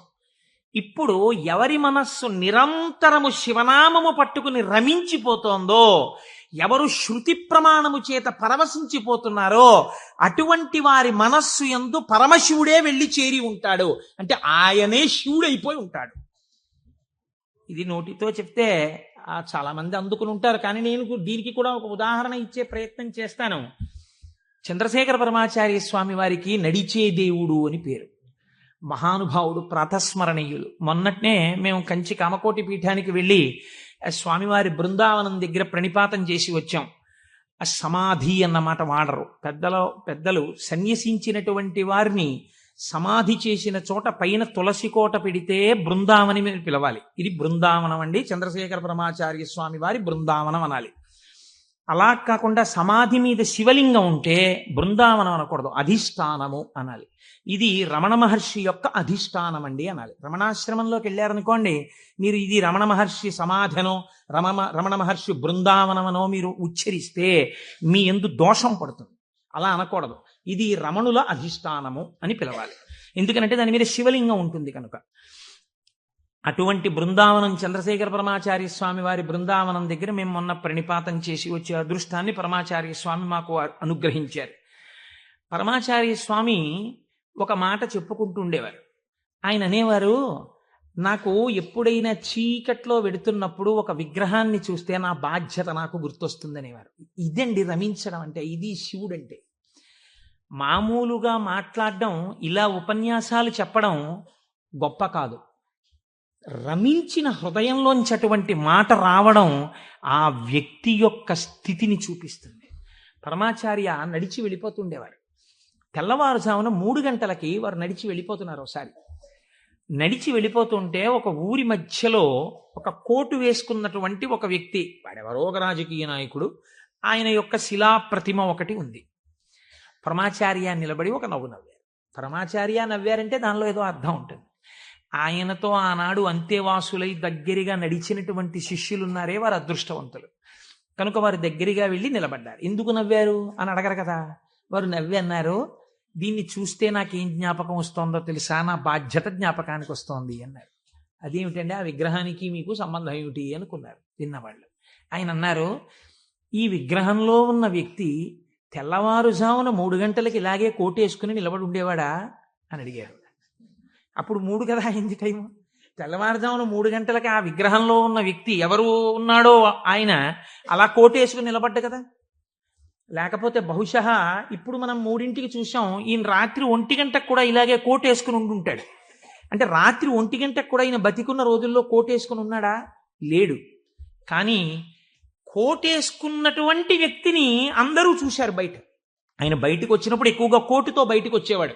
కాబట్టి ఇప్పుడు ఆయన్ని చూడగానే రాత్రి చూసినా, పగలు చూసినా, ఉదయం చూసినా, సంధ్యవేళ చూసినా ఆయన జీవితంలో సాధించిన విషయాలు జ్ఞాపకానికి వచ్చి అందుకు ఆయనకి ఇటువంటి శిలాస్తూపం పెట్టారు అని జ్ఞాపకానికి వస్తుంది. నేనెవరో తెలుసా? పరమాచార్య చెప్పిన మాట. నేను కూడా ఇలా దండం పట్టుకుని కమండలం పట్టుకుని నడిచి వెళ్ళిపోతుంటే భారతదేశమునకు 4 చెరగుల మళ్లీ అవైదికమైన మతములు ప్రవేశించకుండా 4 పీఠములు పెట్టి చంద్రమౌళీశ్వరారాధన ఏర్పాటు చేసినటువంటి మహాపురుషుడైన శంకరాచార్య స్వామి వారి ప్రతిబింబంగా ఆ శిల తన జీవితాన్ని జ్ఞాపకం చేస్తే శంకరులని జ్ఞాపకం చేసి నడువడిని నేర్పడానికి ఈ రూపంతో మేం తిరుగుతున్నాం. మా నడువడి ఎంత జాగ్రత్తగా ఉండాలో చూడండి అని పరమాచార్య ఆ స్తూపాన్ని చూసి చెప్పుకున్నారు. ఎంత భక్తో చూడండి నిజంగా వారిది. వారు ఒకనాడు శ్రీశైలం వెళ్ళారు. వెళ్ళినప్పుడు హటకేశ్వరంలో శంకరాచార్య స్వామి వారు తపస్సు చేసినటువంటి ప్రదేశం ఉంది. వారు ఆ హటకేశ్వరం దగ్గరికి వెడుతూ ఆ తపస్సు చేసిన ప్రదేశం దగ్గరికి ఒక సంస్కృత పండితుడిని పిలిచి వారు సంస్కృతంలోనే మాట్లాడుతుండేవారు. ఆయన అన్నారు, చాలా కాలం మఠాన్ని నిర్వహించాను. 13 సంవత్సరాల ప్రాయంలో సన్యసించారు మహానుభావుడు. చాలా కాలం మఠాన్ని నిర్వహించాను. ఉత్తర పీఠాధిపతిని నిర్ణయించాను. జయేంద్ర సరస్వతి స్వామి వారిని ఉత్తర పీఠాధిపతిని చేశాను. ఆయనకి కావలసినటువంటి పరిణితి ఏర్పాటు చేశాను. నాతో పాటు ఎన్నో ప్రదేశాలకి తీసుకెళ్లాను. మఠ నిర్వహణ యందు ఆయనకి కావలసినటువంటి శక్తియుక్తులను గరపాను. ఇంకా ఎంతకాలం ఆ మఠ నిర్వహణ చేస్తూ ఉండను? శంకర భగవత్పాదాచార్య స్వామి ఏ హటకేశ్వరంలో తపస్సు చేశారో నేను ఇంకిక్కడ ఉండిపోయి ఈ హటకేశ్వరంలోనే తపస్సు చేస్తూ ఉండిపోతాను. చాలు, జయేంద్ర సరస్వతి చూస్తారు, మిగిలినటువంటి మఠ వ్యవహారాలన్నీ అన్నారు. పరమాచార్య నోటి వెంట ఒకసారి ఒక మాట వస్తే వెనక్కి తిప్పడం అంత తేలిక. ఆనాడు వారు హటకేశ్వరంలో ఉండిపోకుండా ఎంత మందో వెళ్ళి బతిమాలితే వారు మన ఆంధ్రదేశానికి వచ్చి పర్యటన చేశారు. ఆ సమయంలో చూడండి, ఎంత మఠాధిపత్యం ఉన్నా, శంకరాచార్య స్వామి వారి పరంపరాగతమైనటువంటి పీఠానికి ఆధిపత్యంలో ఉన్నా ఇలా అడుగు తీసి అడుగేస్తే జగద్గురు చంద్రశేఖర పరమాచార్య స్వామి వస్తున్నారని రోడ్లకి ఇరుపక్కల కొన్ని వేల మంది నిలబడి నమస్కారాలు చేసి నీరాజనాలు ఇచ్చినా వారికి దానికన్నా హటకేశ్వరంలో కూర్చుని శ్రీశైల మల్లికార్జునుడి గురించి తపస్సు చేసుకోవడం, జపం చేసుకోవడం ఇష్టంగా అనిపించింది. అంటే ఎన్ని ఉన్నా మనస్సు ఏది కోరింది? ఆ శివుణ్ణి కోరింది, గురువులైన శంకరాచార్యుల వారిని కోరింది. అలా కోరింది కాబట్టే ఈనాటికి వారు నడిచే దేవుడయ్యారు. అందుకే ఈ శివమహాపురాణం చిట్ట చివర్లో బహుశः ఆంధ్రదేశంలోనే కని విని ఎరుగని రీతిలో పార్వతీ కళ్యాణం మనం చెయ్యబోతున్నాం కాకినాడ పట్టణంలో. కాకినాడ పట్టణం సువర్ణాక్షరాలతో లిఖింపబడిందండి. మనం అందరం కలిసి ఇక్కడి నుంచి కొన్ని వేల కార్డులు పోస్ట్ చేశాం తరిగొండ వెంగమాంబ గారి గురించి. అది తిరుమల తిరుపతి దేవస్థానంలో నిస్సందేహంగా కదలిక తీసుకొచ్చింది. కె విశ్వనాథ్ గారిని పిలిచి సదస్సు నిర్వహించి నాకు పేపర్ కటింగ్స్ వచ్చాయి తిరుపతి నుంచి. తరిగొండ వెంగమాంబ గారి బృందావనాన్ని సందర్శనీయ స్థలంగా తిరుమల తిరుపతి దేవస్థానం మార్చబోతోంది. మనం చేసినటువంటి ఒక మంచి పనికి వేసిన విత్తనం మనకి పేపర్లు అక్కర్లేదు, మన పేర్లు వెయ్యక్కర్లేదు. ఆచార్య స్వామి అన్నారు, నువ్వు అనుకున్నట్టు అక్కడ కృష్ణాలయం రాదు, మహాగణపతి దేవాలయం రాబోతోంది, మహాగణపతి దేవాలయం వస్తుందన్నారు. ఏ గుడి వచ్చింది? మహాగణపతి దేవాలయం వచ్చింది. ఆయన శివుడైపోయారు. ఆయన నోటి వెంట వచ్చిన మాట నిజమైపోయేది అంతే. ఆయన నిజం చెప్పడం కాదు, ఆయన చెప్పింది నిజం అవుతుంది. ఈ స్థితిని పొందడం శివుడే ఆయన యందున్నాడు, తాను శివుడై ఉన్నాడు. ఎన్ని మెట్లెక్కుతున్నాడో చూడండి. ఇది తురీయ అవస్థ, 4వ అవస్థకి వెళ్ళిపోతారు. అందుకే పీఠాధిపతులు కనబడితే 4 నమస్కారాలు, తల్లిదండ్రులు కనబడితే 1 నమస్కారం, ఈశ్వరాలయంలో 3 నమస్కారాలు శాస్త్రం విధించింది. అది ఎందుకు చేయాలి, ఏ కారణమేమి, రేపటి రోజు నేను దాన్ని అనుసంధానం చేసే ప్రయత్నం చేస్తాను. అది కూడా శివ సంబంధమైన విషయమే అంతర్గతంగా వస్తుంది మీకు. కాబట్టి చూడండి, అందుచేత చేతే సజ్జన మనస్వితివా, సాధువుల యొక్క మనస్సులు తన యొక్క స్థానముగా చేరి ఉన్నవాడెవరో ఆయనకి శివ అని పేరు. అంటే అంత సులభుడై ఉన్నవాడు. శివం కళ్యాణం తద్యోగాద్వా. శివ అన్న శబ్దానికి అర్థమేమి? శుభము, భద్రము, శోభనము, మంగళము, కళ్యాణము, శ్రేయస్సు, వీటిని శివ అని పిలుస్తారు. ఇవన్నీ పర్యాయ పదాలు, కొద్ది తేడాలతో. మీ ఇంటికి ఒక మంగళం జరగాలనుకోండి, అంటే ఉదాహరణకి పుట్టిన వాళ్ళు పుట్టినట్టే ఉండిపోవాలని మనం కోరుకోం కదా. నాకో 2 బిడ్డలు ఉంటే వాళ్ళు పెరిగి పెద్దవాళ్ళు అయిన తర్వాత నాకో కోడలు అల్లుడు రావాలని ఉంటుంది. అలా కలయనాయనారు రోజు ఇంత గుగ్గిలం పట్టుకొచ్చి ఆ గుగ్గిలం వెలిగించి గుగ్గిలం ధూపం వేసేవాడు. ఆ ధూపం అంతా పూజ గదంతా నిండిపోతే అందులో కూర్చుని మార్కండేయుడు ఇలాగే వాసన పీల్చి ఉండి ఉంటాడు. ఆనాడు అర్జునుడు గబగబా వెళ్ళి తన గాంధీవం ఎత్తి కొడుతున్నప్పుడు శివుడి దగ్గరికి వెళ్ళినప్పుడు వాసనలు ఇలాగే వచ్చి ఉంటాయి అని ఆ వాసనలు పీలుస్తూ కళ్ళు మూసేసుకుని, ఇవే శంకరుడి శరీరంలోంచి వస్తున్న వాసనలు, ఇక్కడే శివుడు ఉన్నాడని రోమాంచితం అయిపోయి పరవశించిపోతూ సమాధి స్థితిలోకి వెళ్ళిపోయేలా ఉండిపోతుండేవాడు ఆయన. మీరు చూడండి, భగవంతుణ్ణి పట్టుకోవాలనుకున్నవాడు, ఏమంటే మాకు పూజ కుదరట్లేదండి, మాకు ఈ స్తోత్రం రావట్లేదండి అంటాం మనం. మన బతుకంతా ఎక్కడ ఆగిపోతుందంటే దీపంలో 2 ఒత్తులు వేయాలా, 1 ఒత్తి వేయాలా. నిజంగా తరించిపోయిన వాళ్ళు తరించిపోవడానికి ఎన్ని మార్గాలు వెతుక్కున్నారో చూడండి. ఆయన సువాసనలు పీలుస్తూ రమించిపోయాడు. శంకరుడు చూశాడు, వీడు రోజు గుగ్గిలం పట్టుకొచ్చి వేసి ఇన్ని రకాల దర్శనాలు చేసేస్తున్నాడు రా, గుగ్గిలం పొగ అడ్డం పెట్టుకుని. ఎంత చిత్రం రా ఇది. గుగ్గిలం పొగకి వీడు సమాధిలోకి వెళ్ళిపోతున్నాడు. అసలు ఈ గుగ్గిలం కొనలేని స్థితి తెస్తే ఏం చేస్తాడో చూద్దాం అనుకున్నాడు. ఐశ్వర్యం అంతా క్షీణింపచేశాడు. ఆయనకి మనస్సు శివుడి మించి పోలేదు. ఎలాగో అలా నానా కష్టాలు పడి ఇంత గుగ్గిలం తెచ్చి శంకరుడికి వేసి ఆ వాసన పీల్చేటప్పటికి సమాధిలోకి వెళ్ళిపోయాడు. ఇంక ఏముంది, మనస్సు అలవాటు పడిపోయి ఇంత పొగొచ్చేటప్పటికి అంతే సమాధిలోకి వెళ్ళిపోతాడు. ఎంత తేలికండి. అగరత్తు వెలిగించకుండా ఉంటాం కదా, అగరత్తు వెలిగిస్తే గుగ్గిలం అయినా సమాధిలోకి వెళ్ళిపోతాడు అంతే. ఈ స్థితి చూసి శంకరుడు భార్యా బిడ్డలు తినడానికి కూడా అన్నం మెతుకు లేకుండా చేశాడు. చూద్దాం ఏం చేస్తాడు. భార్యా బిడ్డలు పస్తులున్నారు. అన్నమో రామచంద్ర అని ఆ భార్య మహాపతివ్రత. ఆవిడ తన మెడలో ఉన్నటువంటి మంగళసూత్రాన్ని తీసి నాయనారికిచ్చి, అయ్యా మీరిది పట్టుకెళ్ళి వెలకట్టి అమ్మించి డబ్బు పట్టుకుని రండి, దాంతో మనం కొన్నాళ్ళు భోజనం చేద్దామని. తప్పకుండా తీసుకొస్తానని ఆ మంగళసూత్రాలు చేతిలో పట్టుకుని శివ శివ శివ శివ అని సంతోషపడిపోతూ వెళ్ళిపోతున్నాడు. శంకరుడు ఒక పెద్ద బండిలో గుగ్గిలం బస్తాలు వేసుకుని ఎదురొచ్చాడు. మళ్ళీ దొరకవుట గుగ్గిలం, అందుకని చెప్పి బస్తాలు కొనుక్కెడుతున్నాను, ఎవరైనా కావాలంటే కొనుక్కోండి అని అరిచాడు. అమ్మ బాబోయ్, గుగ్గిలం దొరకదటని చెప్పి ఈయన గబగబా మంగళసూత్రాలు ఇచ్చేసి గుగ్గిలం బస్తాలు కొనేసాడు. పోనీ గుగ్గిలం దొరకదంటున్నారు, ఇంటికి పట్టుకెళ్ళి ఈ గుగ్గిలాన్ని దాచుకుని రోజు ఇంతంత వేద్దాం అనుకున్నాడా? నిజంగా నాడు శంకరుడు వస్తుంటే సుగంధిం పుష్టివర్ధనం, ఇదొక్కటే ఆయన సమాధికి కారణం. ఇంత గుగ్గిలం వెలిగించి మధ్యలో కూర్చుంటే అసలు నిజంగా శంకరుడు విరాట్ రూపంతో వచ్చేసినట్టు ఉండదు. కాబట్టి ఈ గుగ్గిలం అంతా వెలిగించేస్తానన్నాడు. ఇంట్లో వెలిగించేస్తే బాగుండదు, పొగలు వచ్చేస్తాయి. ఓ గుళ్ళోకి పట్టుకెళ్ళి వెలిగించేస్తే బాగుంటుందని ఈ గుగ్గిలం అంతా వేసుకుని ఓ గుడికి పట్టుకెళ్ళి ఈ గుగ్గిలం అంతా వెలిగించేసి దాని మధ్యలో కూర్చొని సమాధిని పొందేసి, కడుపులో ప్రేగులు నకనకలాడిపోతున్నాయి, తెలియదు, ఆకలి తెలియదు, శరీరం నీరస పడిపోయింది, శరీరం అంతా నొప్పులు పెట్టేస్తోంది, తెలియదు, ఇంట్లో భార్య బిడ్డలు శోషించి పడిపోయే స్థితి వచ్చింది, తెలియదు. ఆ పొగ మధ్యలో సమాధి స్థితిని పొందాడు. ఇప్పుడు నా భాషలో చెప్పాలంటే భగవంతుడు ఓడిపోయాడు. పరీక్ష పెట్టగలడా? ఏం పరీక్ష పెడతాడు? కాబట్టి చూడలేకపోయాడు ఆయన.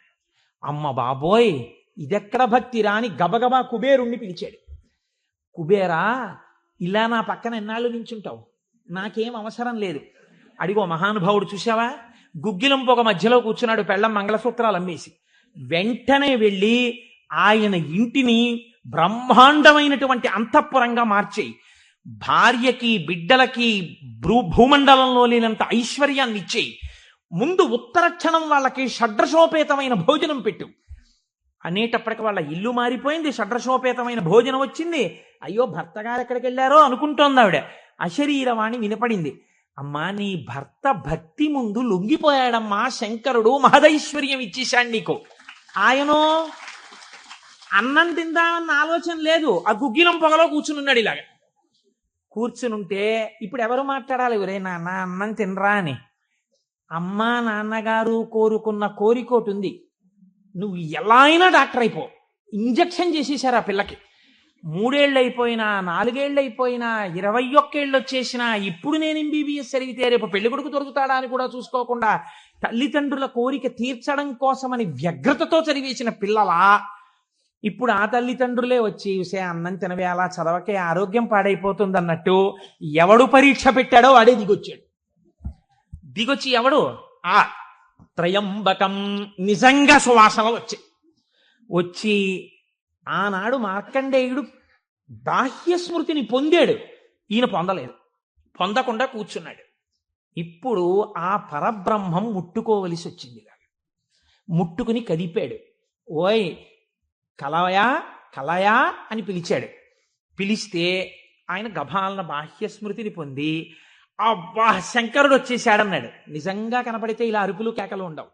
కందులంబట నీరు కారిపోతూ ఆ స్వామి పాదాల మీద పడిపోయి ఏ సుగంధిం పుష్టివర్ధనం అన్నాడో ఆ సువాసన పీలుస్తూ అలా పడిపోయి ఉండిపోయాడు. శంకరుడు భుజాలు పట్టుకుని లేపి, ఒరే నాన్న నువ్వు ఇంటికి వెళ్ళింత అన్నం తినరా, నా కడుపు నిండుతుంది, తొందరగా బయలుదేరరా నాయన, ఇక్కడ ఎన్ని నైవేద్యాలు పెట్టినా నాకు వంట పట్టట్లేదురా, నువ్వు ఇలా పడిపోతే తొందరగా వెళ్ళరా బాబు, నీకు ఎక్కడ లేని ఐశ్వర్యం ఇచ్చేశాను, కావలసినంత గుగ్గిలం వేసే, ముందు వెళ్ళి అన్నం తినన్నాడు. అప్పుడు ఆయన ఇంటికి వెళ్ళాడు. ఇంటికెళ్ళి షడ్రశోపేతమైనటువంటి భోజనాన్ని నాయనార్ స్వీకరించాడు. దీన్ని గుగ్గిల నాయనార్ అంటారు పెరియ పురాణంలో. ఎందుకంటే శివపురాణం చెప్పుకుంటూ నాయనార్ల చరిత్రని అనుసంధానం చేసి ఉత్తరాయణ పుణ్యకాలంలో నాయనార్ల గురించి వింటే పార్వతీ సహితుడైనటువంటి ఆ పరమశివుడు పొంగిపోయి పరవశించిపోతాడు. అందుకే లౌకికమైన ఉదాహరణలు మానేసి అవసరమైన చోట నాయనార్ల చరిత్రలే కలిపేద్దాం. ఇలా 63 మంది నాయనార్ల గురించి నేను చెప్పగలిగితే నా జన్మధన్యం అయిపోతుంది అని ఒక నాయనార్ని కలిపాను ఇవాళ. కనుక ఒకనాడు ఒక విచిత్రం జరిగింది. భక్తి అంటే ఎంత చిత్రంగా ఉంటుందో చూడండి. ఈ గుగ్గిల నాయనార్ జీవితంలోనే ఆ పక్కనే ఉన్నటువంటి రాజ్యంలో ఒక శివలింగం ఒకటి ఉంది. ఆ శివలింగం మొన్నను మేము కంచి వెళ్ళాం. కంచి వెళ్ళినప్పుడు శివలింగం ఇలా ఉంటుంది, గొట్టంలాగా కింద వెడల్పుగా ఉంటుంది, పైకి వెళ్ళే కొద్దీ సన్నగా ఉంటుంది. అటువంటి శివలింగం ఒకటి బాగా ఎత్తుగా ఉన్నటువంటి పీఠం మీద ఉంది. ఒక చిన్న పిల్ల ఆ శివలింగం దగ్గరికి వెళ్ళింది.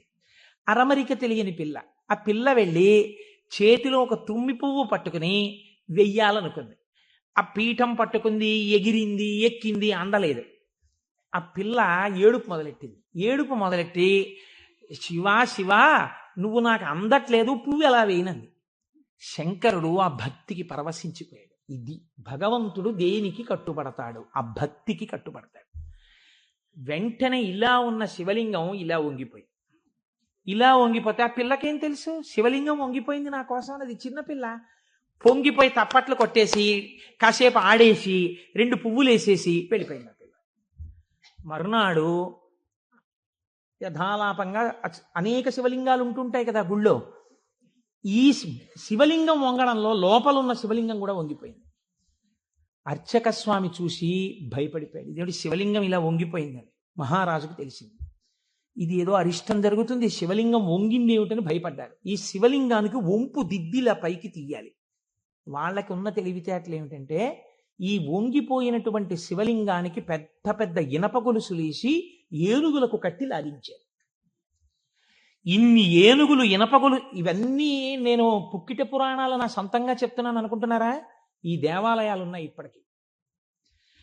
నా జీవితంలో ఈశ్వరుడు అనుగ్రహిస్తే ఎప్పటికైనా ఈ 63 నాయనార్ల శివాలయాలు దర్శనం చేయాలని నా కోరిక.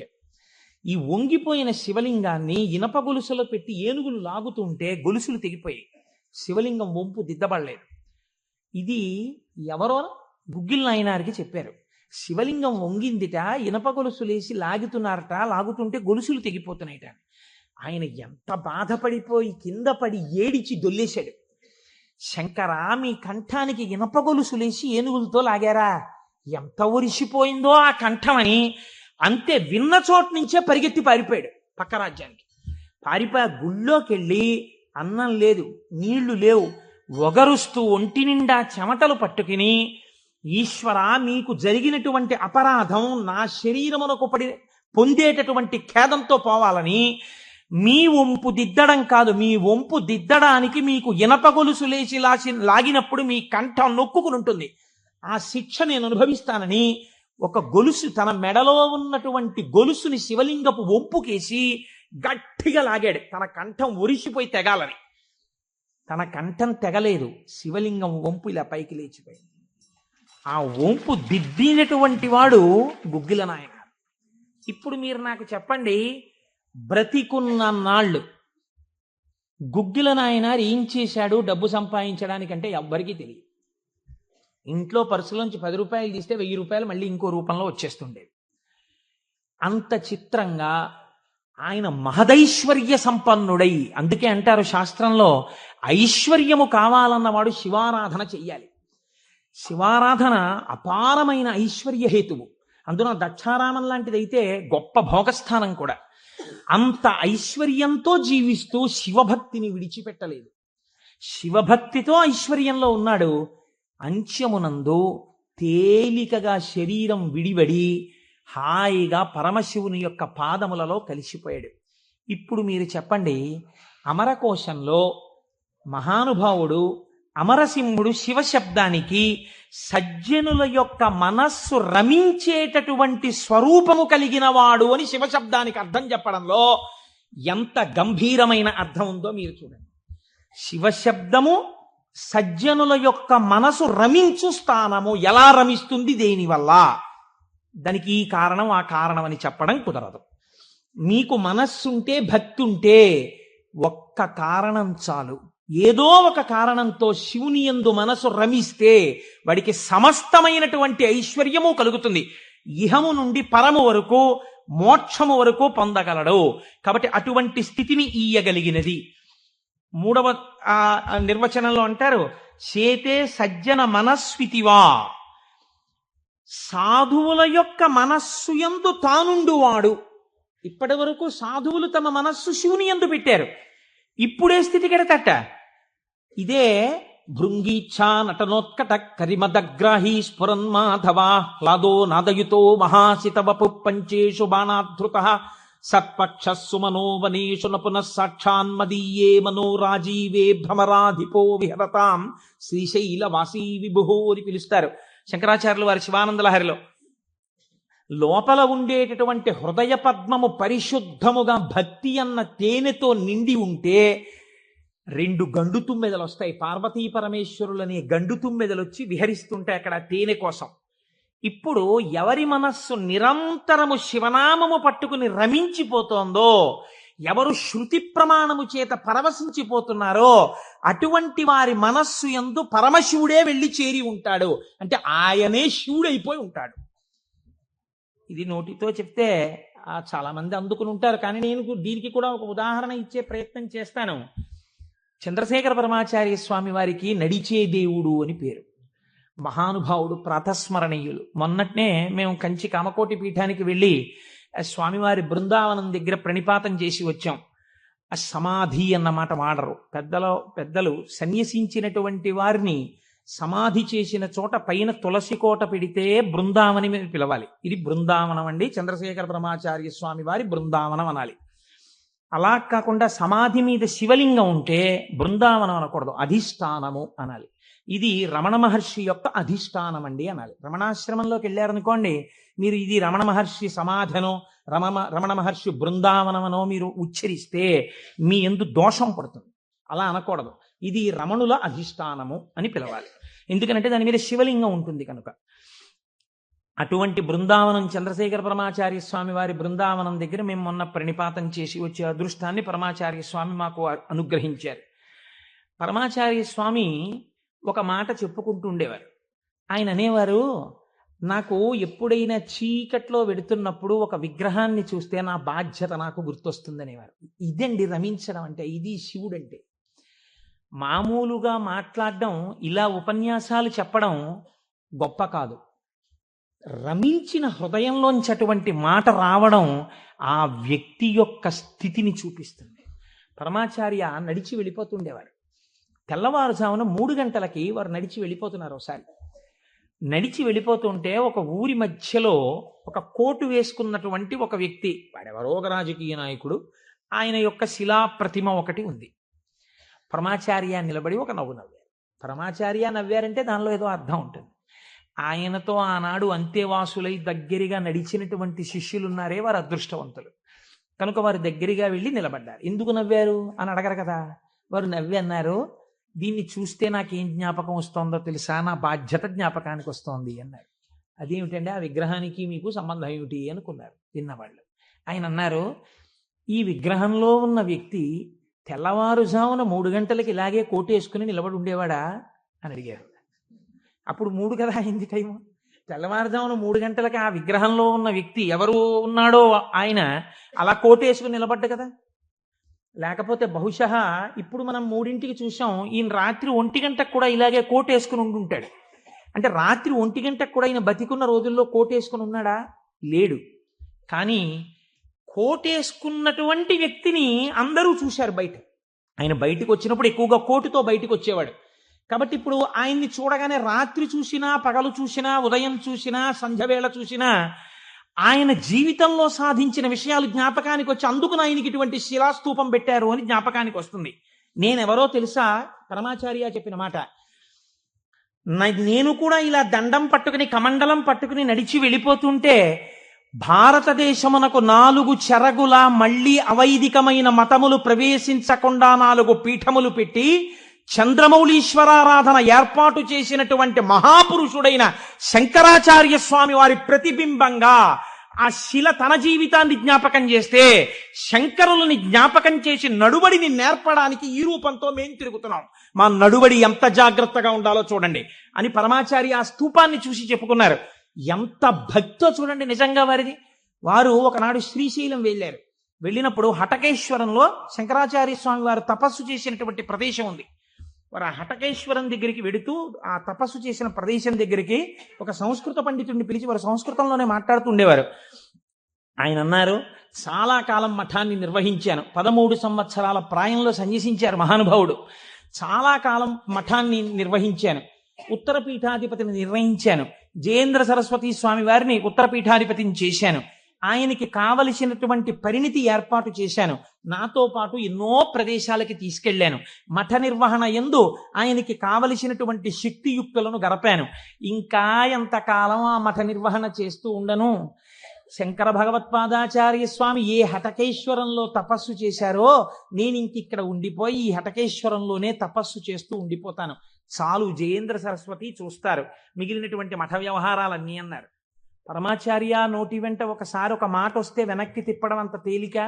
ఆనాడు వారు హటకేశ్వరంలో ఉండిపోకుండా ఎంత మందో వెళ్ళి బతిమాలితే వారు మన ఆంధ్రదేశానికి వచ్చి పర్యటన చేశారు. ఆ సమయంలో చూడండి, ఎంత మఠాధిపత్యం ఉన్నా, శంకరాచార్య స్వామి వారి పరంపరాగతమైనటువంటి పీఠానికి ఆధిపత్యంలో ఉన్నా, ఇలా అడుగు తీసి అడుగేస్తే జగద్గురు చంద్రశేఖర పరమాచార్య స్వామి వస్తున్నారని రోడ్లకి ఇరుపక్కల కొన్ని వేల మంది నిలబడి నమస్కారాలు చేసి నీరాజనాలు ఇచ్చినా వారికి దానికన్నా హటకేశ్వరంలో కూర్చుని శ్రీశైల మల్లికార్జునుడి గురించి తపస్సు చేసుకోవడం, జపం చేసుకోవడం ఇష్టంగా అనిపించింది.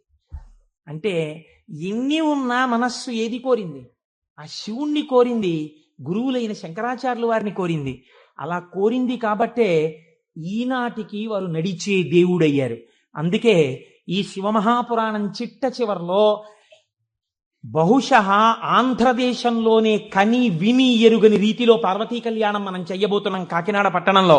కాకినాడ పట్టణం సువర్ణాక్షరాలతో లిఖింపబడిందండి. మనం అందరం కలిసి ఇక్కడి నుంచి కొన్ని వేల కార్డులు పోస్ట్ చేశాం తరిగొండ వెంగమాంబ గారి గురించి. అది తిరుమల తిరుపతి దేవస్థానంలో నిస్సందేహంగా కదలిక తీసుకొచ్చింది. విశ్వనాథ్ గారిని పిలిచి సదస్సు నిర్వహించి నాకు పేపర్ కటింగ్స్ వచ్చాయి తిరుపతి నుంచి. తరిగొండ వెంగమాంబ గారి బృందావనాన్ని సందర్శనీయ స్థలంగా తిరుమల తిరుపతి దేవస్థానం మార్చబోతోంది. మనం చేసినటువంటి ఒక మంచి పనికి వేసిన విత్తనం మనకి పేపర్లు అక్కర్లేదు, మన పేర్లు వెయ్యక్కర్లేదో, ఎవడి నామస్మరణ వలన కేవలము శుభమే జరుగుతుందో వాడిని శివ అని పిలిచారు. మీకు నేను ఒక దేవాలయ ప్రాంగణంలో శివమహాపురాణ ప్రవచన సందర్భంలో మీకు ఒక విషయం విజ్ఞాపన చేస్తున్నాను. ఇది పరమసత్యం, అబద్ధాలు చెప్పుకోవలసిన దౌర్భాగ్యం నాకు లేదు. బహుశా మా దొరగారికి ఒక్కరికి తెలిసేమో, ఆయన నాకు పేరు జ్ఞాపకంలో లేదు. ఈ ఊళ్ళోనే ఒక వ్యక్తి ఉండేవారు. ఆయన ఒకసారి నా దగ్గరికి వచ్చి, అంటే నా ఉద్దేశం ఇలాంటి బాధల్లో ఉన్న వాళ్ళందరినీ మా ఇంటికి వచ్చేసి నన్ను అడగమని కాదు. ఆయన ఒకసారి మా ఇంటికి వచ్చి, ఒక్కసారి మీకు నమస్కారం చేసి వెళ్ళిపోతానని చాలా వ్యగ్రతతో అన్నాడు. అంటే నేను ఆఫీస్కి వెళ్ళిపోతున్నానండి, టైం అయిపోతుంది, ఇప్పుడు నమస్కారం పెట్టి మాట్లాడడం ఎందుకు? అక్కర్లేదు, నేనేం మాట్లాడను, ఒకసారి నమస్కారం చేసి వెళ్ళిపోతానండి. సరే చెయ్యండి, కానీ అది మీరు నమస్కారం చేస్తానన్నట్టు లేదు, ఒక్కసారి మిమ్మల్ని కొడతానన్నట్టుంది. ఎందుకంత భావన వ్యగ్రత అన్న అంటే, ఇవ్వాలే నా జీవితానికి చిట్ట చివరి రోజు, నేను ఆత్మహత్య చేసుకోబోతున్నాను.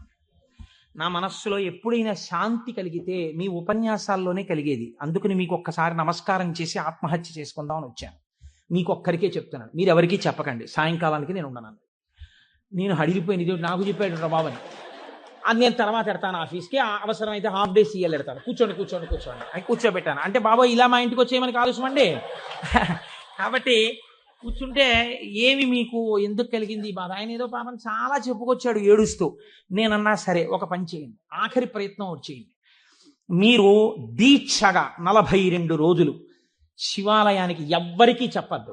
ప్రదోష వేళలో వెళ్ళి శివ ప్రదక్షిణం చేసి మీరు ఏమీ చెప్పకండి. మీరు చెప్పగలిగినంతసేపు శివాలయం అరుగు మీద కూర్చుని శివ శివ శివ శివ శివ శివ ఇదొకటే.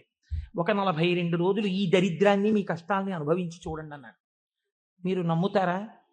ఆ వ్యక్తి నా దగ్గరికి వచ్చి, నా జీవితంలో ఆశించని రీతిలో నా జీవితానికి ఒక కొత్త మలుపు తిరిగిందండి, నేను వరంగల్ వెళ్ళిపోతున్నాను, నేను సెటిల్ అయిపోతున్నానని చెప్పాడు. ఆ వ్యక్తే నాకు ఈ మధ్యనే మళ్ళీ ఫోన్ చేసి, కోటేశ్వరారు ఇప్పుడు నేను ఎంత ఆనందంగా ఉన్నానోనండి, ఒక్కసారి మీరు ఏమైనా వరంగల్ వస్తారేమిటండి ఉపన్యాసాలకి, మీ దర్శనానికి వద్దాం అనుకుంటున్నాను, నేను కూడా కాకినాడ అన్నాడు. అయ్యా మీరు ఎప్పుడైనా కాకినాడ, ఇప్పుడు అక్కర్లేదు, ఇప్పుడు తర్వాత వద్దురు కానీ, నేను వరంగల్ ఇప్పుడు మాత్రం రావట్లేదు, నేను వరంగల్ వస్తే చెప్తాను, అప్పుడు మీరు నా దగ్గరికి వద్దురు కానీ తప్పకుండా దర్శనానికి అన్నాడు.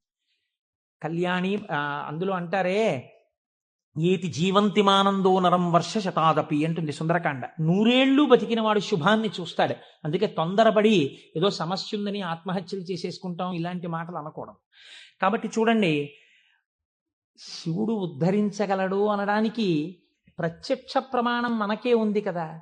శివం అంటే మంగళం, శోభనం, శ్రేయస్సు, కళ్యాణం. ఏ శుభము నీకు కావాలన్నా శివానుగ్రహముగానే వస్తుంది. శివానుగ్రహము కలిగితే నీ ఇంట సర్వమంగళములు జరుగుతాయి.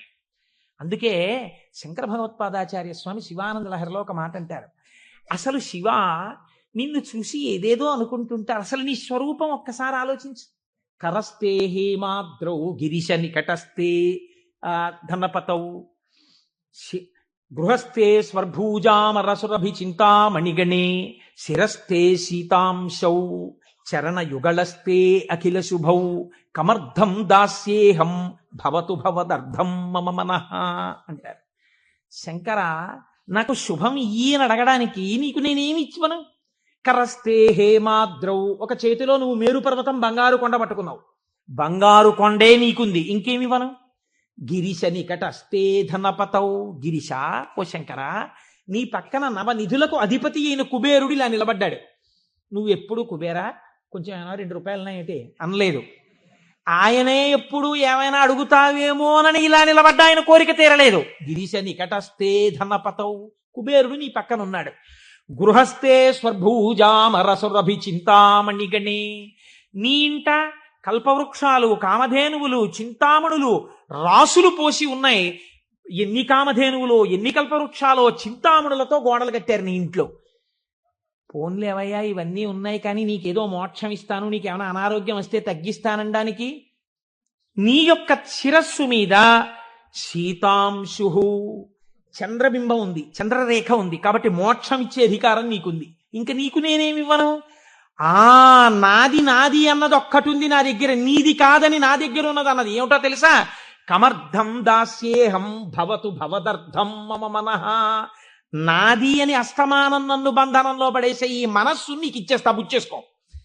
ఏదో రకంగా ఆయన పాదాల దగ్గర చేరడానికి శంకరాచార్యులు వారు మన కోసం చేసినటువంటి శ్లోకం కమర్థం దాస్యేహం భవతు భవదర్థం మమ మనః. మమ అన్న చోట నేను అన్న శబ్దం శంకరాచార్యుల వారి కోసం అండి, ఆయన అపరశంకరుడు. మన కోసం. ఇది జగద్గురువుల యొక్క కారుణ్యం. కనుక అటువంటి శంకరుడికి మీరేమి ఇవ్వాలి? మీరేమి ఇవ్వక్కర్లేదు.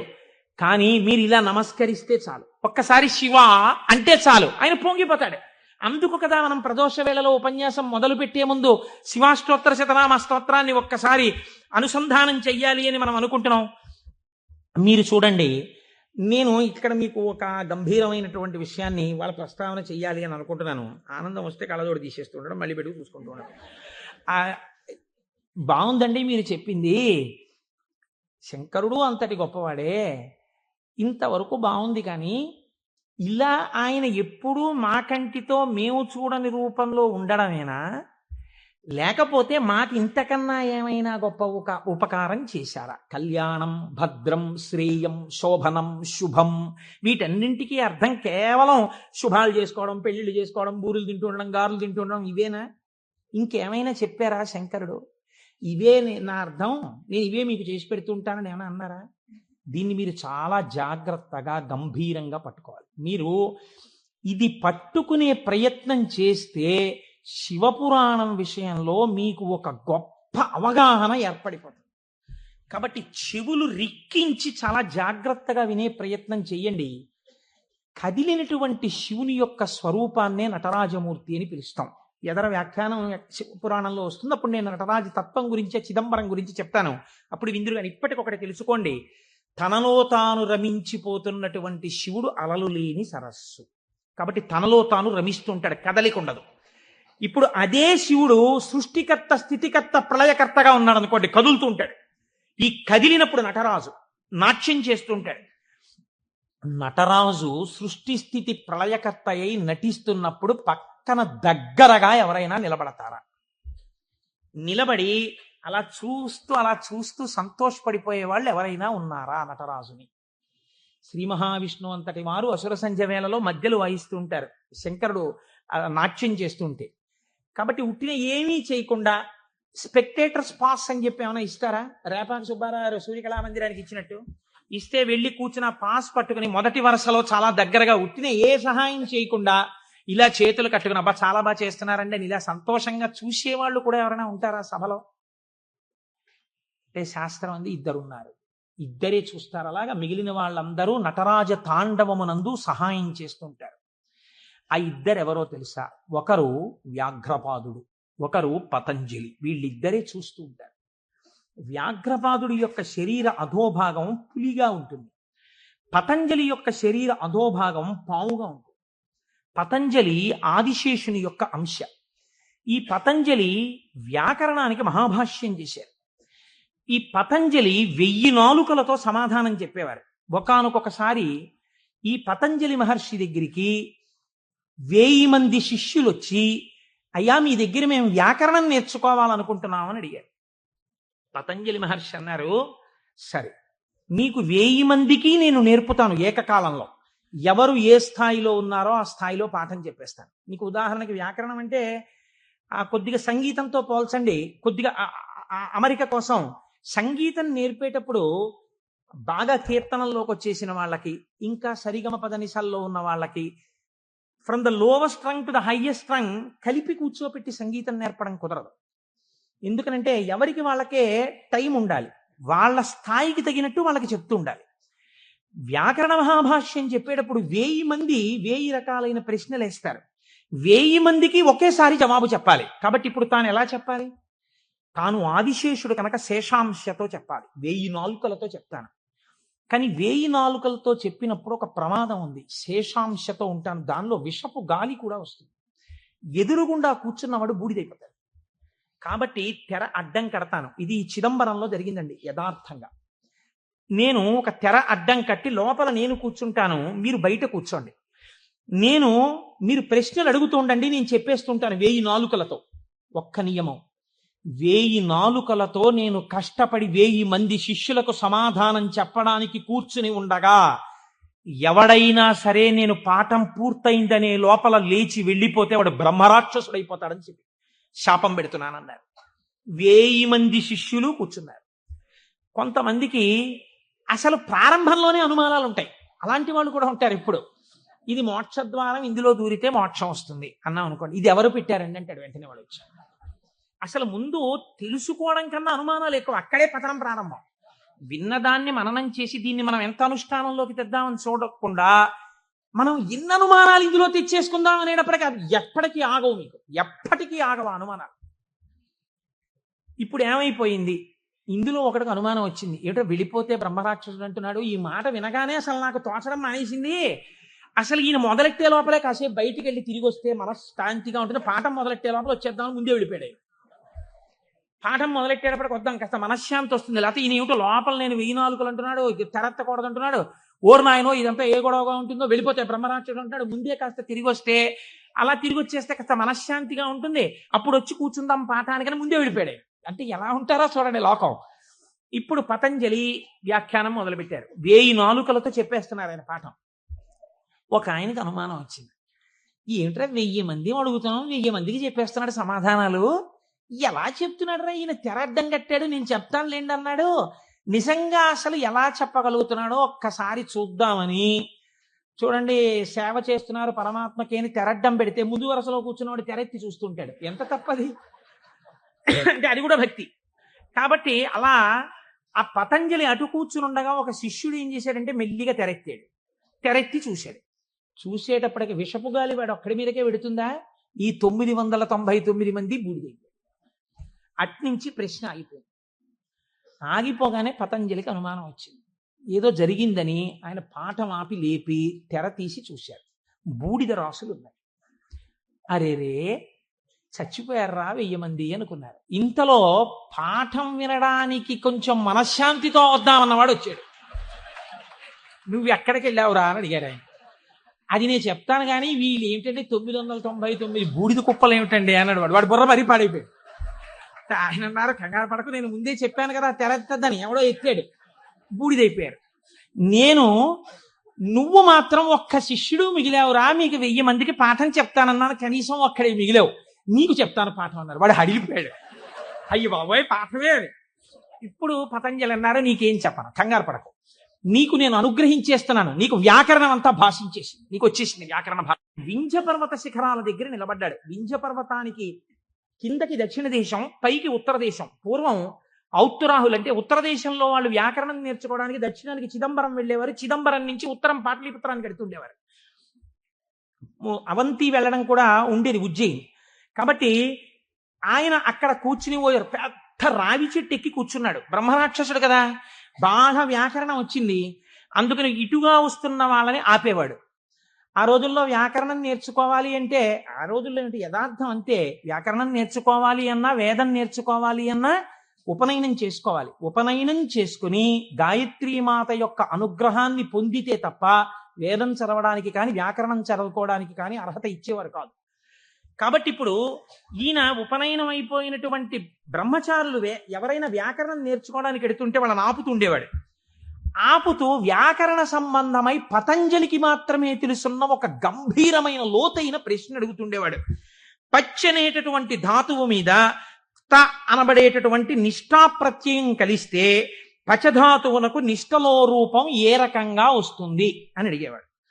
సాధారణంగా వ్యాకరణంలో దీన్ని తెలియని వాళ్ళు ఏమంటారంటేట పక్వం అంటారు. వెంటనే పక్వం అనగానే ఆయన అనేవాడు, బాగా పక్వం అయ్యావురా ఈ జవాబు చెప్పని నోట్లో పడేసుకునేవాడు. పక్వం అంటే బాగా రుచిగా వండబడ్డాడు అని. ఇప్పుడు నువ్వు పక్వం అయ్యావు అని తినేసి మళ్ళీ చెట్టెక్కి కూర్చునేవాడు. ఇలా చాలా మంది బ్రహ్మచారుల్ని తినేసాడు. తినేసి కూర్చుంటే గగ్గోలు పెట్టడం మొదలెట్టారు. ఈ బ్రహ్మచారి ఎవడో అక్కడ కూర్చున్నాడు, బ్రహ్మరాక్షసుడు, వాడు వ్యాకరణ సూత్రం అడిగి తినేస్తున్నాడు. పతంజలి మహర్షి చూశారు, అయ్యయ్యో వీడికి నేను యోగ్యుడైన వాడికి చెప్పరా అంటే వీడికి ప్రశ్న అడిగి తినేస్తున్నాడు, వీడికి నేనే వెళ్ళి శిష్యుడుగా మళ్ళీ వీడి దగ్గర నేర్చుకుని వీడిని ఉద్ధరించాలి అని చంద్రశర్మ అన్న పేరుతో బ్రాహ్మణుడయ్యి ఆయన వచ్చారు. ఆయన వస్తూ ఉంటే ఈయన ఆపాడు. ఆపి మళ్ళీ ఈ ప్రశ్న అడిగాడు. అడిగితే ఆయన అన్నారు, అది పక్వం, వ్యాకరణం అంతా రా అన్నాడు. కానీ ఉపాధి బ్రహ్మరాక్షస ఉపాధిలో ఉన్నాడు కాబట్టి ఆయన ఎక్కడ నేర్పుతానన్నాడు? స్కూల్లోనూ అక్కడ నేర్పను, రావి చెట్టు మీద కూర్చుని నేర్పుతాను రా. ఎందుకంటే శివాలయంలో నేర్పాలి వ్యాకరణం. పూర్వం వ్యాకరణ మంటపాలని శివాలయాల్లో ఉండేవి, అక్కడే నేర్పాలి. కాబట్టి నీకు నేను రావి చెట్టు మీద నేర్పుతాను. రావి చెట్టు మీద కూడా ఎక్కడ? చిటారి కొమ్మ మీద కూర్చుని నేర్పుతాను, అక్కడ కూర్చో. ఎక్కడ పడిపోతానో అని కునుకు రాకుండా బాగా వింటావు. చెప్పేవాడు బ్రహ్మరాక్షసుడు, చెప్పేది చిటారి కొమ్మ మీద రావి చెట్టు మీద. టైం ఇవ్వను, ఉత్తర క్షణం అడ్మిషన్ ఇచ్చేసాను నీకు, రా ఎక్కేద్దాం చెట్టాను. అమ్మ బాబో ఇదో అఘాయిత్యం కింద ఉందని పాపం ఈ చంద్రశర్మ ఆయనతో పాటు చెట్టెక్కి చెట్టు చివారి కొమ్మ మీద కూర్చున్నాడు. ఈయన మహాభాష్యం చెప్పేస్తున్నాడు. ఇప్పుడు ఈ మహాభాష్యం రాసుకోవాలి. ఎక్కడ రాస్తాడు? రాయడానికి ఓ గంటమో ఓ తాటాకో తెచ్చుకోవడానికి టైం లేదు. అందుకని ఆయన రావాకులు తుంపి ఒక పుల్ల ముక్క ఒకటి తీసి తొడ చీరుకున్నాడు. చీరుకుని అందులోంచి వస్తున్న నెత్తుటిలో పుల్ల ముంచి ఒక్కొక్క రావాకు మీద భాష్యం రాసుకున్నాడు. 9 రాత్రులు 9 పగళ్ళు పతంజలి మహాభాష్యాన్ని చంద్రశర్మకి చెప్పాడు. చెప్పగానే ఆయనకి శాప విమోచనం అయిపోయింది. శాప విమోచనం అయిపోయిన తర్వాత ఇప్పుడు నాకు బ్రహ్మరాక్షసుడిగా ఇంతకాలం బతికాక పూర్ణ వైరాగ్యం వచ్చేసింది. కాబట్టి ఇంక నేను ఒక గురువు యొక్క పాదములను ఆశ్రయించి సన్యాస దీక్ష తీసుకుని నా జీవితాన్ని తరింప చేసుకుంటానని శుకబ్రహ్మ యొక్క పాదములు పట్టుకుని గౌడపాదాచార్యుల వారైన వారు వారే. మనం శంకరాచార్యుల వారి గురు పరంపరలో గౌడపాదాచార్యుల వారిని చెప్తాం. ఎవరో తెలుసా అండి ఆ గౌడపాదాచార్యుల వారు? ఈ బ్రహ్మరాక్షసుడే గౌడపాదులు అయ్యారు. గౌడపాదులై శుకబ్రహ్మ యొక్క పాదములు పట్టుకుని సన్యాస దీక్ష తీసుకుని గౌడపాదాచార్య పేరుతో ఉన్నారాయన. ఈ చంద్రశర్మ ఈ రావేకుల మీద రాసుకున్న మహాభాష్యం అంతా ఓ బట్టలో మూట కట్టాడు. మూట కట్టుకుని వెళ్ళిపోతున్నాడు ఆయన. వెళ్ళిపోతుంటే పాపం 9 రాత్రులు 9 పగళ్ళు నిద్ర లేదు. అడవిలో ఒక చోట మూట తల కింద పెట్టుకుని నిద్రపోతున్నాడు. ఎక్కడి నుంచో మేక వచ్చింది. ఇవేవో రావేకులు బాగానే ఉన్నాయని ఆ మూటలో మూతెట్టి లాగేసి కొన్ని ఆకులు తినేసి. ఇప్పుడు ఆ వ్యాకరణంలో ఉన్న మహాభాష్యంలో పోయిన ఆకుల్ని ఏమని పిలుస్తారో తెలుసా అండి? అజభక్షిత భాష్యము అని పిలుస్తారు. మేక చేత తినబడిన భాష్యం అని పేరు దానికి. అది మేక తినేసి మిగిలిన మూట కట్టుకుని అడవిలో పడుకుంటే ఇబ్బందిగా ఉందని ఆయన ఒక ఊరిలోకి వచ్చి ఒక వైశ్యుడి ఇంటి అరుగు మీద పడుకుని నిద్రపోయారు.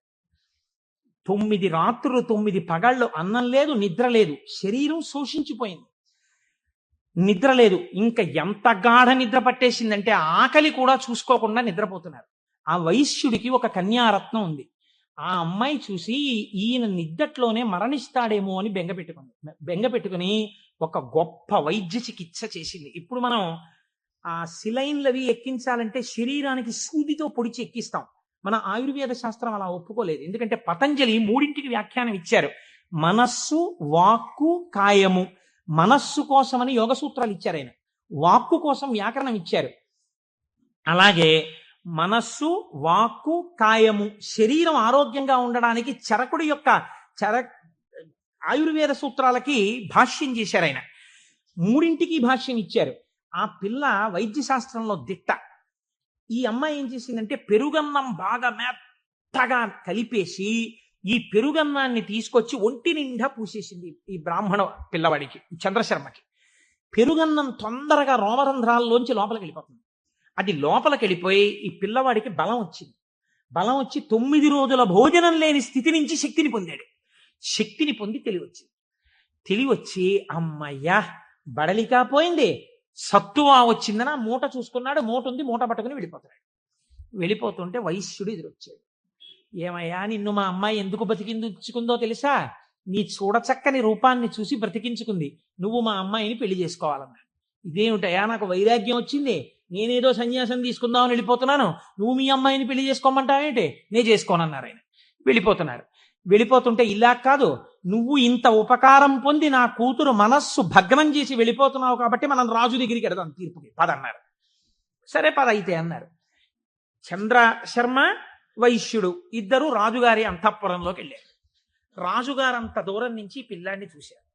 చూసి ఎందుకు వస్తున్నాడో తర్వాత అడుగుదాం గాని ఎంత బాగున్నాడో ఈ పిల్లాడిని దగ్గరికి రాగానే నాకు ఒక్కతే కూతురయ్యా, నీకిచ్చి పెళ్లి చేసి సింహాసనం మీద కూర్చోపెడదాం అనుకుంటున్నాను, నువ్వు మా అమ్మాయిని పెళ్లి చేసుకోవాలన్నారు. రాజాజ్ఞ, కాదంటే కుత్తుకు తీసేస్తాడు.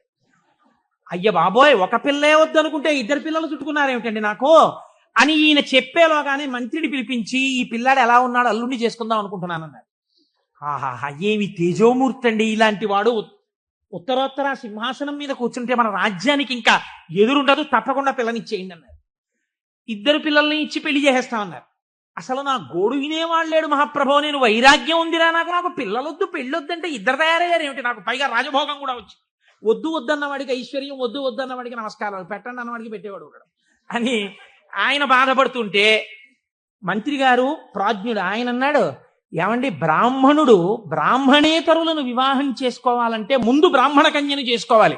కాబట్టి ఉత్తమ కుల సంజాత అయిన ఒక బ్రాహ్మణ పిల్లని తెచ్చి ముందు పెళ్లి చేసి తర్వాత వీళ్ళిద్దరినీ చేసేద్దాం అన్నారు. ఓహో, ఇద్దరు ముగ్గురు కూడా అయ్యారు ఏమిటి అనుకున్నాడు ఆయన. ముందు ఆయన గోడు వినేవాళ్ళు లేడు. బ్రాహ్మణ కాంతని తెచ్చారు, వైశ్యకాంతని తెచ్చారు, క్షత్రియ కాంతని తెచ్చారు, తాళి కట్టేవారు. ఆయన అన్నాడు, మీరు ఎలాగో ఇప్పుడు పెళ్ళొద్దంటే వినరు. ఆయన విండు, ఈయన విండు. ఒక్క ఉపకారం చేయండి, మీకు నా తేజస్సు చూసి పొంగిపోతున్నారు కదా, మీ ముగ్గురి కుమార్తెల యందు నేను సంతానమును పొందుతాను. ముగ్గురికి కొడుకులు పుట్టగానే నేను సన్యాసానికి వెళ్ళిపోవడానికి నాకు అనుమతి ఇవ్వాలన్నాడు. తప్పకుండా అలాగే ఇస్తామన్నారు. ముగ్గురిని పెళ్లి చేసుకున్నాడు. ముగ్గురి యందు కుమారుల్ని కన్న తర్వాత సన్యాసం పుచ్చుకుందామని వెళ్ళిపోయాడు ఈ చంద్రశర్మ. వెళ్ళిపోయినటువంటి వాడు వెళ్ళి వెళ్ళి వెళ్ళి వెళ్ళి ఎవరు ఇతపూర్వం బ్రహ్మరాక్షసుడి రూపంలో ఉండి తనకి మహాభాష్యమంతా చెప్పి సన్యాసం తీసుకుని శుకబ్రహ్మకి శిష్యుడిగా ఇవాళ గౌడపాదాచార్య స్వామి వారిగా ఉన్నారో ఆయన దగ్గరకే వెళ్ళి, అయ్యా నాకు సన్యాసం ఇవ్వండి అని అడిగాడు. నీకు గోవిందపాదాచార్య నామంతో సన్యాసం ఇస్తున్నానని సన్యాసం ఇచ్చి సన్యాసనామం గోవిందపాదాచార్య. ఆయనకి సన్యాసం ఇచ్చి ఒక మాట చెప్పారు, నువ్వు నర్మదా నదీ తీరంలో ఈ రావి చెట్టు దగ్గర ఈ గుహలోనే కూర్చో. రాబోయే కాలంలో భారతదేశంలో 72 అవైదికమైన మతములు ప్రవేశిస్తాయి. 72 అవైదికమైన మతములను తన వాగ్ఝరితో కొట్టిపారయ్యగలిగినటువంటి ఒక మహాపురుషుడిగా పరమశివుడే శంకరాచార్య స్వామిగా ఆవిర్భవించబోతున్నాడు. ఆ శంకరాచార్యుల వారికి సన్యాసనామాన్ని ఇచ్చి తత్వోపదేశం చెయ్యడానికి నువ్వు గురువుగా ఉండు అని కూర్చోబెట్టారు. ఆ చంద్రశర్మే గోవిందపాదాచార్య స్వామి. ఆ గోవిందపాదాచార్య స్వామి శిష్యులే మన శంకర భగవత్పాదాచార్య స్వామి. ఇది గౌడపాద, గోవిందపాదాచార్య, శంకరాచార్య గురు పరంపర. శివమహాపురాణ ప్రారంభం చేస్తూ ఇలాంటి పరంపరని ఒక్కసారి ఉత్తరాయణంలో అసుర సంధ్య వేళలో వింటే చాలు ఎంత పొంగిపోతాడో శంకరుడు. కనుక ఇప్పుడు ఆయన కాలడిలో జన్మించాడు మహానుభావుడు. ఆ శంకరాచార్య స్వామి వారి జన్మ రహస్యాన్ని గురించి ఎప్పుడైనా మనం త్రిపుర సుందరి అమ్మవారి ఊళ్ళో మళ్ళీ శంకరాచార్య స్వామి వారికి వైశాఖ శుక్ల పంచమి నాడు చేస్తాం కదా ఉత్సవం, అప్పుడు చెప్తాను దాని గురించినటువంటి విశేషాలు. ఇప్పుడు చెప్తే కుదరదు మహాప్రభో. ఆయన భారతదేశపు నలుచెరగుల పాదచారి అయి 3 మాటలు తిరిగారు. 72 అవైదికమైనటువంటి మతములను శృతి ప్రమాణమైన తన వాగ్ఝరితో కొట్టిపారేశారు, చిమ్మేశారు. ఆయన తర్వాత మళ్ళీ రాలేదు ఇంకా 72 మతాలు. అంత గొప్పవారు శంకరాచార్యుల వారంటే. అందుకే చంద్రశేఖర పరమాచార్య స్వామి వారికి శంకరులు గురువు కాదు, ప్రాణం. అందుకే అపర శంకరాచార్యులు వారు అయ్యారు చంద్రశేఖర పరమాచార్య స్వామి. అటువంటి మహాపురుషుడై దిగ్విజయ యాత్ర చేసి శృతి ప్రమాణమైన అద్వైత సిద్ధాంతాన్ని ఆవిష్కరించి మనందరినీ ఉద్ధరించినటువంటి వారిగా శంకరులు వచ్చారు. మీరు చూడండి, ఇప్పుడు మనం శివనామము మళ్ళీ మొదటికి వెళ్ళండి. ఎక్కడికి వెళ్ళాలి? అమరకోశంలో శివనామమునకు చెప్పినటువంటి వ్యాఖ్యానములో శివుణ్ణి ఏ రకంగానైనా పట్టుకుంటే మిమ్మల్ని ఉద్ధరించగలడు దగ్గర నుంచి శ్రేయం, మంగళం, కళ్యాణం, భద్రం, శ్రేయస్సు, శోభనం, ఇవి కేవల మంగళములేనా ఇంకేమన్నా ఉన్నాయా దగ్గరికి వెళ్ళండి. అందుకు తీసుకొచ్చాను దీన్ని. ఇప్పుడు ఇక్కడి నుంచి అక్కడికి వెళ్ళండి. మళ్ళీ ఒక్కసారి వెడితే మీకు ఈ శివనామమును ఎక్కడ దాచారు? శివనామము పంచాక్షరిగా కదండి ఉంది. నమశివాయ అని పంచాక్షరి. నమశివాయ అన్న మాట చెప్పడానికి వేదం ఎంత కట్టడి చేసి చెప్పింది, ఎంత జాగ్రత్తగా చెప్పింది పంచాక్షరి మంత్రాన్ని. మీరు జాగ్రత్తగా చూడండి, ఇది జాగ్రత్తగా గమనించండి. మీరు అయ్యప్ప స్వామి దర్శనానికి వచ్చారనుకోండి, అలా గేటు దగ్గర నిలబడి అయ్యప్ప స్వామి దర్శనం చేసుకుంటానంటే మీకు కనపడరు. మీరు అక్కడ చెప్పులు విప్పాలి, లోపలికి రావాలి, ఇక్కడ ఉన్నటువంటి పరివార దేవతలందరినీ దర్శనం చెయ్యాలి, మెట్లు ఎక్కాలి, గణపతికి సుబ్రహ్మణ్యుడికి ప్రదక్షిణం చెయ్యాలి, ధ్వజస్తంభం పక్క నుంచి లోపలికి వెళ్ళాలి, స్వామికి ఒక పక్కకి వెళ్ళి నిలబడి ఆయన వంక చూస్తే అప్పుడు మీరు సంతోషంగా స్వామి దర్శనం చేస్తారు. అలాగే ఈ పంచాక్షరిని వేదం ఎక్కడ దాచిందో చూడండి. మనకి వేదములు 4 అయినా సాధారణంగా మనం ఏమంటామంటే 3గా వ్యవహరిస్తాం సంప్రదాయంలో. అందుకే శంకరాచార్యులు వారు కూడా శివానంద లహరిలో త్రైవేద్యం హృద్యం త్రిపురహరమాద్యం త్రినయనం అన్నారు. త్రైవేద్యం అనడానికి ఒక కారణం ఉంది. ఋగ్వేదం, యజుర్వేదం, సామవేదం ఈ 3 వేదాలు నేర్చుకోవడానికి ఒక్కసారి ఉపనయనం చేసుకుంటే చాలు. ఒకసారి ఉపనయనం చేసుకుంటే 3 వేదాలలో ఉండేటటువంటి సారాంశమునకు కూడా ఒక సావిత్రి ఉపదేశం, ఒక గాయత్రి ఉపదేశంతో 3 వేదాలు చదవచ్చు. అథర్వ వేదం చదువుతాను అన్నారు అనుకోండి ఎవరైనా, ఈ 3 వేదాలు చదవడానికి కావలసినటువంటి ఉపనయనం సరిపోదు. అథర్వ వేదం కూడా చదవాలంటే మళ్ళీ ఉపనయనం చేసుకోవాలి. మళ్ళీ ఉపనయనం చేసుకుని మళ్ళీ ఇంకొక బ్రహ్మోపదేశం పొందాలి. పొంది అథర్వ వేదం చదవాలి. అందుకని త్రైవేద్యం అంటారు సాధారణంగా. ఈ 3 వేదములు ఋగ్వేదం, యజుర్వేదం, సామవేదం, మీరు 3 అలా పెట్టారనుకోండి, ఒక దేవాలయ ప్రాంగణం ఉన్నట్టుగా 3 వేదాలు అలా పెడితే ఈ 3 వేదాలకి మధ్యలో ఏ వేదం ఉంది? ఇది ముందరి ద్వారం, ఇది వెనక ద్వారం, ఇది ఋగ్వేదం, ఇది సామవేదం, ఈ మధ్యలో ఉన్నది యజుర్వేదం. ఇప్పుడు ఈ యజుర్వేదానికి 7 కాండలు ఉన్నాయి. 7 కాండలు 1 2 3 4 5 6 7. ఇప్పుడు ఇందులో మళ్ళీ మధ్య ప్రాకారం ఏది? 4వ కాండ కదండి. ముందు 3 వెనక 3, మధ్యలోది 4. ఇప్పుడు ఈ 4వ కాండలో ఏముంది? యజుర్వేదంలో రుద్రాధ్యాయం ఉంది. మళ్ళీ రుద్రాధ్యాయంలో అష్టమానువాకం మీరు తీసుకోండి, మధ్యలోకి అష్టమానువాకం వస్తుంది. అష్టమానువాకం మీరు తీసి ఇప్పుడు చదవండి అష్టమానువాకాన్ని. నమ సోమాయ చ రుద్రాయ చ నమస్తామ్రాయ చ అరుణాయ చ నమ సింగాయ చ పశుపతయే చ నమ ఉగ్రాయ చ భీమాయ చ నమో అగ్రే వధాయ చ దూరే వధాయ చ నమో హంత్రే చ హనీయసే చ నమో వృక్షేభ్యో హరికేశేభ్యో నమస్తారాయ నమ శంభవే చ మయోభవే చ నమ శంకరాయ చ మయస్కరాయ చ నమ శివాయ చ శివతరాయ చ. అష్టమానువాకం చిట్ట చివర్లో నమ శివాయ చ అక్కడ పెట్టారు. ఈ నమ శివాయ చాకి ముందు ఏం పెట్టారు? మయస్కరాయ చ. మయస్కరాయ చ అంటే గురువు. గురూపదేశంతో పంచాక్షరిని పొందాలి. మయస్కరాయ చ, ఈ గురువుల పరంపరలో మొట్టమొదట లోకంలో శివనామాన్ని ప్రచారం చేసి అద్వైత సిద్ధి వైపుకు నడిపించిన వాళ్ళు ఎవరు? నమ శంకరాయ చ, శంకర భగవత్పాదులు. ఆ శంకర భగవత్పాదులు ఎవరు? శంకరుడే. ఎలా చెప్పగలరు? రుద్రాధ్యాయంలోనే అభిషేక మంత్రాల్లోనే ఒక చోటు ఉంది, నమ కపర్దినేచ వ్యుక్తకేశాయ చ అని. కపర్దినేచ అంటే పెద్ద జటాజూటం ఉన్నవాడు, వ్యుక్తకేశాయ చ అంటే అసలు వెంట్రుకలు లేనివాడు, మొత్తం పూర్ణమండలం చేయించేసుకుని గుండు చేయించేసుకుని ఉన్నవాడు. అలా ఎలా కుదురుతుందండి? పక్కనే ఉన్న నామంలో పెద్ద జటాజూటమా, ఆ పక్కనే ఉన్న నామంలో ఒక్క వెంట్రుక కూడా లేనటువంటి గుండుతో ఉన్నవాడా? ఈ రెండు ఎలా సమన్వయం అవుతాయి అంటే పెద్దలు అన్నారు, నీ ఇష్టం వచ్చినట్టు చెప్పడానికి వీల్లేదయా, అలా వ్యుక్తకేశాయ చ గుండుతో శివుడున్నాడని ఎక్కడైనా చెప్పారా? వ్యాస భగవానుడు వాయుపురాణంలో చెప్పారు గుండుతో శివుడున్నాడు అని. గుండుతో శివుడు ఎక్కడున్నాడు? ఎందుకంటే దక్షిణామూర్తిగా కూడా జటాజూటంతో ఉంటారు, శివుడిగా జటాజూతంతో ఉంటారు. పూర్ణముండనంతో గుండు చేయించుకున్నటువంటి శివస్వరూపం లేదు. మరి వాయుపురాణం ఎలా చెప్పింది ఉన్నాడని అంటే, వాయుపురాణం ఒక విషయాన్ని వ్యాస భగవానుడు ప్రతిపాదన చేస్తూ చెప్పారు. చతుర్భిః సహ శిష్యైస్తు శంకరో అవతరిష్యతి. 9 శిష్యుల మధ్యలో కూర్చుని గుండుతో ఉండి మీద బట్ట కప్పుకున్న సన్యాసి రూపంలో ఎవరు కనపడుతున్నాడో ఆయనే పరమశివుడు అని చెప్పింది. ఇప్పుడు 9 శిష్యుల మధ్యలో కాషాయ బట్ట ఇలా గుండు మీద వేసుకుని చేతిలో వేదాలు పట్టుకుని ఇలా చిన్ముద్ర పట్టి కూర్చున్నది ఎవరు? ఎవరండి? శంకరాచార్య స్వామి. నమ కపర్దినేచ పరమశివుడు, వ్యుక్తకేశాయ చ శంకరాచార్యుల వారు. కాబట్టి ఇప్పుడు ఈ శంకరాచార్యుల వారు ఎవరు? పరమశివుడే. రుద్రాధ్యాయంలో రహస్యంగా చెప్పేసింది. ఎప్పుడో రాబోయేటటువంటి శంకరావతారాన్ని రుద్రాధ్యాయం చెప్పింది. ఆయన్ని మయస్కరాయచ, ఆ శంకరుల గురు పరంపర ఉన్నదే అది సదాశివ సమారంభాం లేకపోతే నారాయణ సమారంభాం వ్యాస శంకర మధ్యమాం అస్మదాచార్య పర్యంతాం వందే గురు పరంపరాం.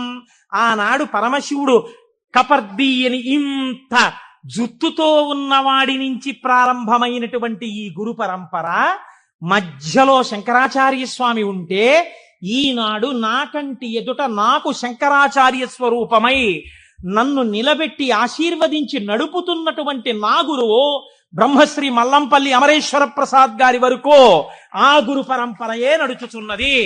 ఎవరికి వారు వారి గురువు వరకు ఇలాగే చెప్పుకుంటాం. సదాశివ సమారంభాం శంకరాచార్య మధ్యమాం అస్మదాచార్య పర్యంతాం వందే గురు పరంపరాం. ఈ గురువు ఏం చేస్తున్నారు? మీకు నడుబడి నేర్పుతున్నారు. ఈ గురువు ఏం చేస్తున్నారు? ఉదారమూర్తి అయి మిమ్మల్ని ఆశీర్వదిస్తున్నారు. ఈ గురువు ఏం చేస్తున్నారు? మీ ఉద్ధరణ కోసం ఈశ్వరుణ్ణి ప్రార్థన చేస్తున్నారు. అటువంటి గురువే ఈశ్వర స్వరూపుడై ఉన్నాడు. ఎప్పుడెప్పుడు లోకంలో వేద ప్రమాణాన్ని చెడగొట్టడానికి అవైదికమైనటువంటి వాదనలు ప్రబలుతాయో అప్పుడప్పుడు పరమేశ్వరుడే బయలుదేరి వచ్చి అవతార స్వీకారం చేశారు. కృష్ణ భగవానుడు కూడా చేశాడు గీతా ప్రచారాన్ని. మహానుభావుడై ప్రస్థానత్రయంలో ఒకటండి భగవద్గీత. అంతటి భగవద్గీతను మనకు అందించినటువంటి జగదాచార్యుడు కృష్ణ పరమాత్మ. ఆయన కూడా జగదాచార్యుడే. ఒకటే కదండి ఉన్నది పరబ్రహ్మతత్వం. అదే కృష్ణుడిగా భాషించింది ఒకనాడు. అటువంటి భగవద్గీతనిచ్చినటువంటి కృష్ణ పరమాత్మ యొక్క అవతారం ఎందుకు కలియుగంలో వచ్చేటటువంటి ప్రమాదముల నుంచి ఉద్ధరించగలిగినంత జ్ఞానబోధ ఎందుకు చెయ్యలేదు? ఒక్కటే కారణం. ద్వాపర యుగంలో అప్పటికే ధర్మాన్ని నిర్వీర్యం చేసేటటువంటి వాళ్ళ సంఖ్య కోట్లలోకి వెళ్ళిపోయింది. కృష్ణావతారం ప్రారంభం నుంచే ఎంత రాక్షస సంహారం చేశాడండి మహానుభావుడు.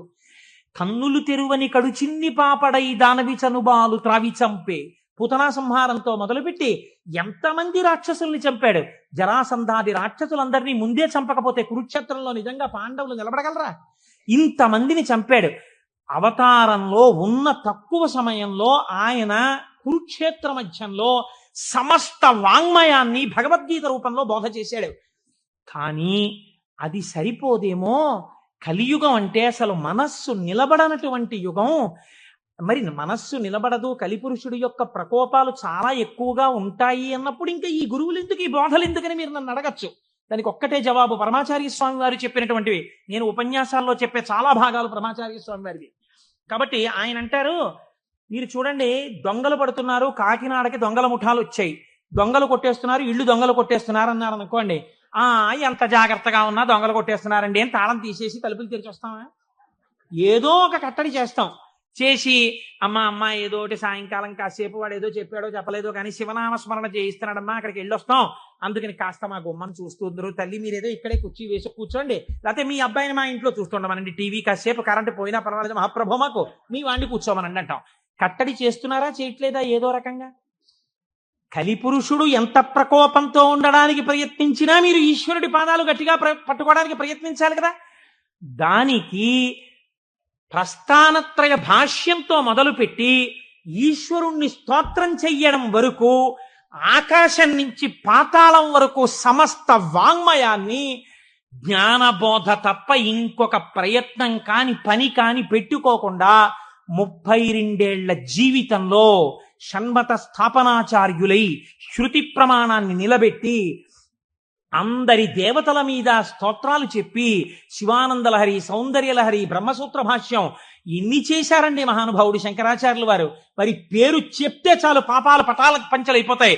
శృతి స్మృతి పురాణానాం ఆలయం కరుణాలయం నమామి భగవత్పాద శంకరం లోకశంకరం. అటువంటి శంకర భగవత్పాదులై ఈ భూమి మీద నడయాడి మనకి జ్ఞానబోధ చేశారు. ఇప్పుడు చెప్పండి, శుభం, కళ్యాణం, శ్రేయం, భద్రం, శోభనం ఇవన్నీ ఎందులోకి వెళ్ళిపోతాయి? జ్ఞానంలోకి వెళ్ళిపోతాయి. జ్ఞానం కన్నా గొప్ప కళ్యాణం, జ్ఞానం కన్నా గొప్ప శుభం, జ్ఞానం కన్నా భద్రం, జ్ఞానం కన్నా శ్రేయం, జ్ఞానం కన్నా శోభనం ఇంకున్నాయా? ప్రపంచంలో లేవు. అటువంటి జ్ఞానమును మీకు అందించడానికి పరమేశ్వరుడే శంకరుడిగా ఈ భూమండలము మీద నడయాడినాడు కాదు. ఇప్పుడు కూడా శంకరుడు కరచరణాదులతో తిరుగుతున్నాడు. నాకు అలాగే తిరుగుతున్నాడు. నా కంటికి నేను ఆరాధించేటటువంటి పరమేశ్వరుడే కరచరణాదులతో తిరుగుతున్నాడు. నేను పట్టుకోవడానికి తన పాదములను అనుగ్రహిస్తున్నాడు. తన చేతిని నా మూర్ధన్య స్థానమునందుంచి ఆశీర్వచనం చేస్తున్నాడు. నాకు అనుమానం వస్తే రాత్రనక పగలనక నేను వెళ్ళి పరిగెత్తికెళ్ళి కూర్చుని, గురువుగారు దీనికి ఎలా చెప్పాలండి అంటే, నాన్న నీకు ఫోన్ చేసి చెప్తాను, ఇప్పుడు టైం లేదని ఫోన్ చేసి, నాన్న నువ్వు అడిగిన శ్లోకానికి ఇది వ్యాఖ్యానం, అని ఫోన్ చేసి చెప్పగలిగినటువంటి ఉదారుడై ఆ పరమశివుడు, ఆ శంకరుడు నాకు మల్లంపల్లి అమరేశ్వర ప్రసాద్గా నడయాడుతున్నారు, మీకు మీ గురువుగా నడయాడుతున్నారు. తిరుగుతున్నారా, తిరగట్లేదా? పరంపరగా నడయాడుచున్నారు. ఇది శివం, ఇది మంగళం, ఇది భద్రం, ఇది శ్రేయం, ఇది శోభనం. కాబట్టి మనం ఎవరికి నమస్కరిస్తాం? గురుర్ బ్రహ్మ, గురుర్ విష్ణు, గురుర్దేవో మహేశ్వర, గురు సాక్షాత్ పరబ్రహ్మ, తస్మై శ్రీ గురవే నమః. అటువంటి గురువు ఇప్పటికీ మీకు శుభములిచ్చేవాడై, శోభనములనిచ్చేవాడై, మంగళప్రదుడై ఉన్నాడు. కాబట్టి రుద్రాధ్యాయం వేదములు అంత జాగ్రత్తగా సమన్వయం చేస్తూ ఆ శంకరులు వస్తారని అంత స్థితిని పతంజలి నటరాజస్వామి దర్శనం దగ్గర నుంచి మొదలుపెట్టి పక్కన ఇలా నిలబడి నటరాజ తాండవం చూసినందుకు, ఒకనాడు నేను ఈ శంకరుడే శంకరాచార్యులు వారిగా వస్తే తత్వబోధ చేసేటటువంటి వాణ్ణి లోకంలో తయారు చెయ్యాలని గోవిందపాదాచార్యుల వారిగా సిద్ధం చేయించుంచారు. కాబట్టి మన ఆర్ష జాతి, మన సనాతన ధర్మము, మన పురాణములు ఎంత గొప్పవో, ఆ శివ అన్న మాట ఎంత గొప్పదో, ఆ శివం అన్న మాట ఎంత భద్రమో, ఎంత శ్రేయస్కరమో, దాని గురించి వింటే, దాని గురించి తలుచుకుంటే ఎంత పరవశమో. కవి పుష్పంబగు అగ్ని మంచగు నాకూపారం భూమిస్థలంబగు శత్రుండతిమిత్రుడవు విషము దివ్యాహారమౌ నెన్నగా అవనీ మండలి లోపలం శివ శివేచ్ఛాభాషణోల్లాసకిన్ శివ నీ నామము సర్వవశ్యకరమౌ శ్రీకాళహస్తీశ్వర. శివ నీ నామం ఎప్పుడక్కర్లేదు, ఎప్పుడూ శివ శివేచ్ఛాభాషణోల్లాసకిన్ శివ నీ నామము సర్వవశ్యకరమౌ, ఎప్పుడూ నీ నామం అవసరమే అంటారు దూర్జటి కాళహస్తీశ్వర శతకంలో. అటువంటి శివనామం గురించి, ఆ శివనామము గురువై ఎలా నడుస్తున్నారో గురించి, ఆ శివనామము ఎటువంటి మంగళప్రదుడో గురించి, ఎంతగా భక్తులను ఆదుకునే స్వరూపమున్నవాడో గురించి ఇవాళ మొట్టమొదటి రోజున ఆవిష్కరించే ప్రయత్నం చేశాం. రేపటి రోజు నుంచి ఇలాగే మనం చక్కగా ప్రదోష వేళలో కలుసుకుని 6:30 అయ్యేటప్పటికి శివనామం చెప్పడం ప్రారంభం చేస్తే కాకినాడ పట్టణం ఆధ్యాత్మికతలో మరింత పైకెక్కుతుంది. నాదొక్కటే కోరిక. ఆనాడు మనం తరిగొండ వెంగమాంబ గారి గురించి ఉత్తరాలు రాశాం. నేను ఏడాది నుంచి చూస్తున్నాను వెంకటాచలంలో స్వామి పుష్కరిణి దగ్గర శంకరాచార్య స్వామి వారు 4 శిష్యులతో కలిసి ఉన్నారు. ఇవాళ ఎంత దౌర్భాగ్య స్థితితో తెలుసా అండి? ఎంతమంది ఆఫీసర్లు ఉన్నారో టీటీడీలో, ఎంతమంది బోర్డు మెంబర్స్ ఉన్నారో, ఎంతమంది ఆయన పేరు చెప్పుకుని బతుకుతున్నారో, ఎంతమంది దేవస్థానం డబ్బు తిని జీవితాలు గడుపుకుంటున్నారో. శంకరాచార్య స్వామి వారి పాదుకలకి ఉన్నటువంటి ఒక బొడిపె ఊడిపోయి ఏడాదైంది. ఆ బొడిపె కనీసం సరిదిద్దుతామన్న ఇంగితం ఇప్పటికి లేదు తిరుమల తిరుపతి దేవస్థానానికి. నాకు భయం లేదు, నేను సత్యం చెప్తున్నాను.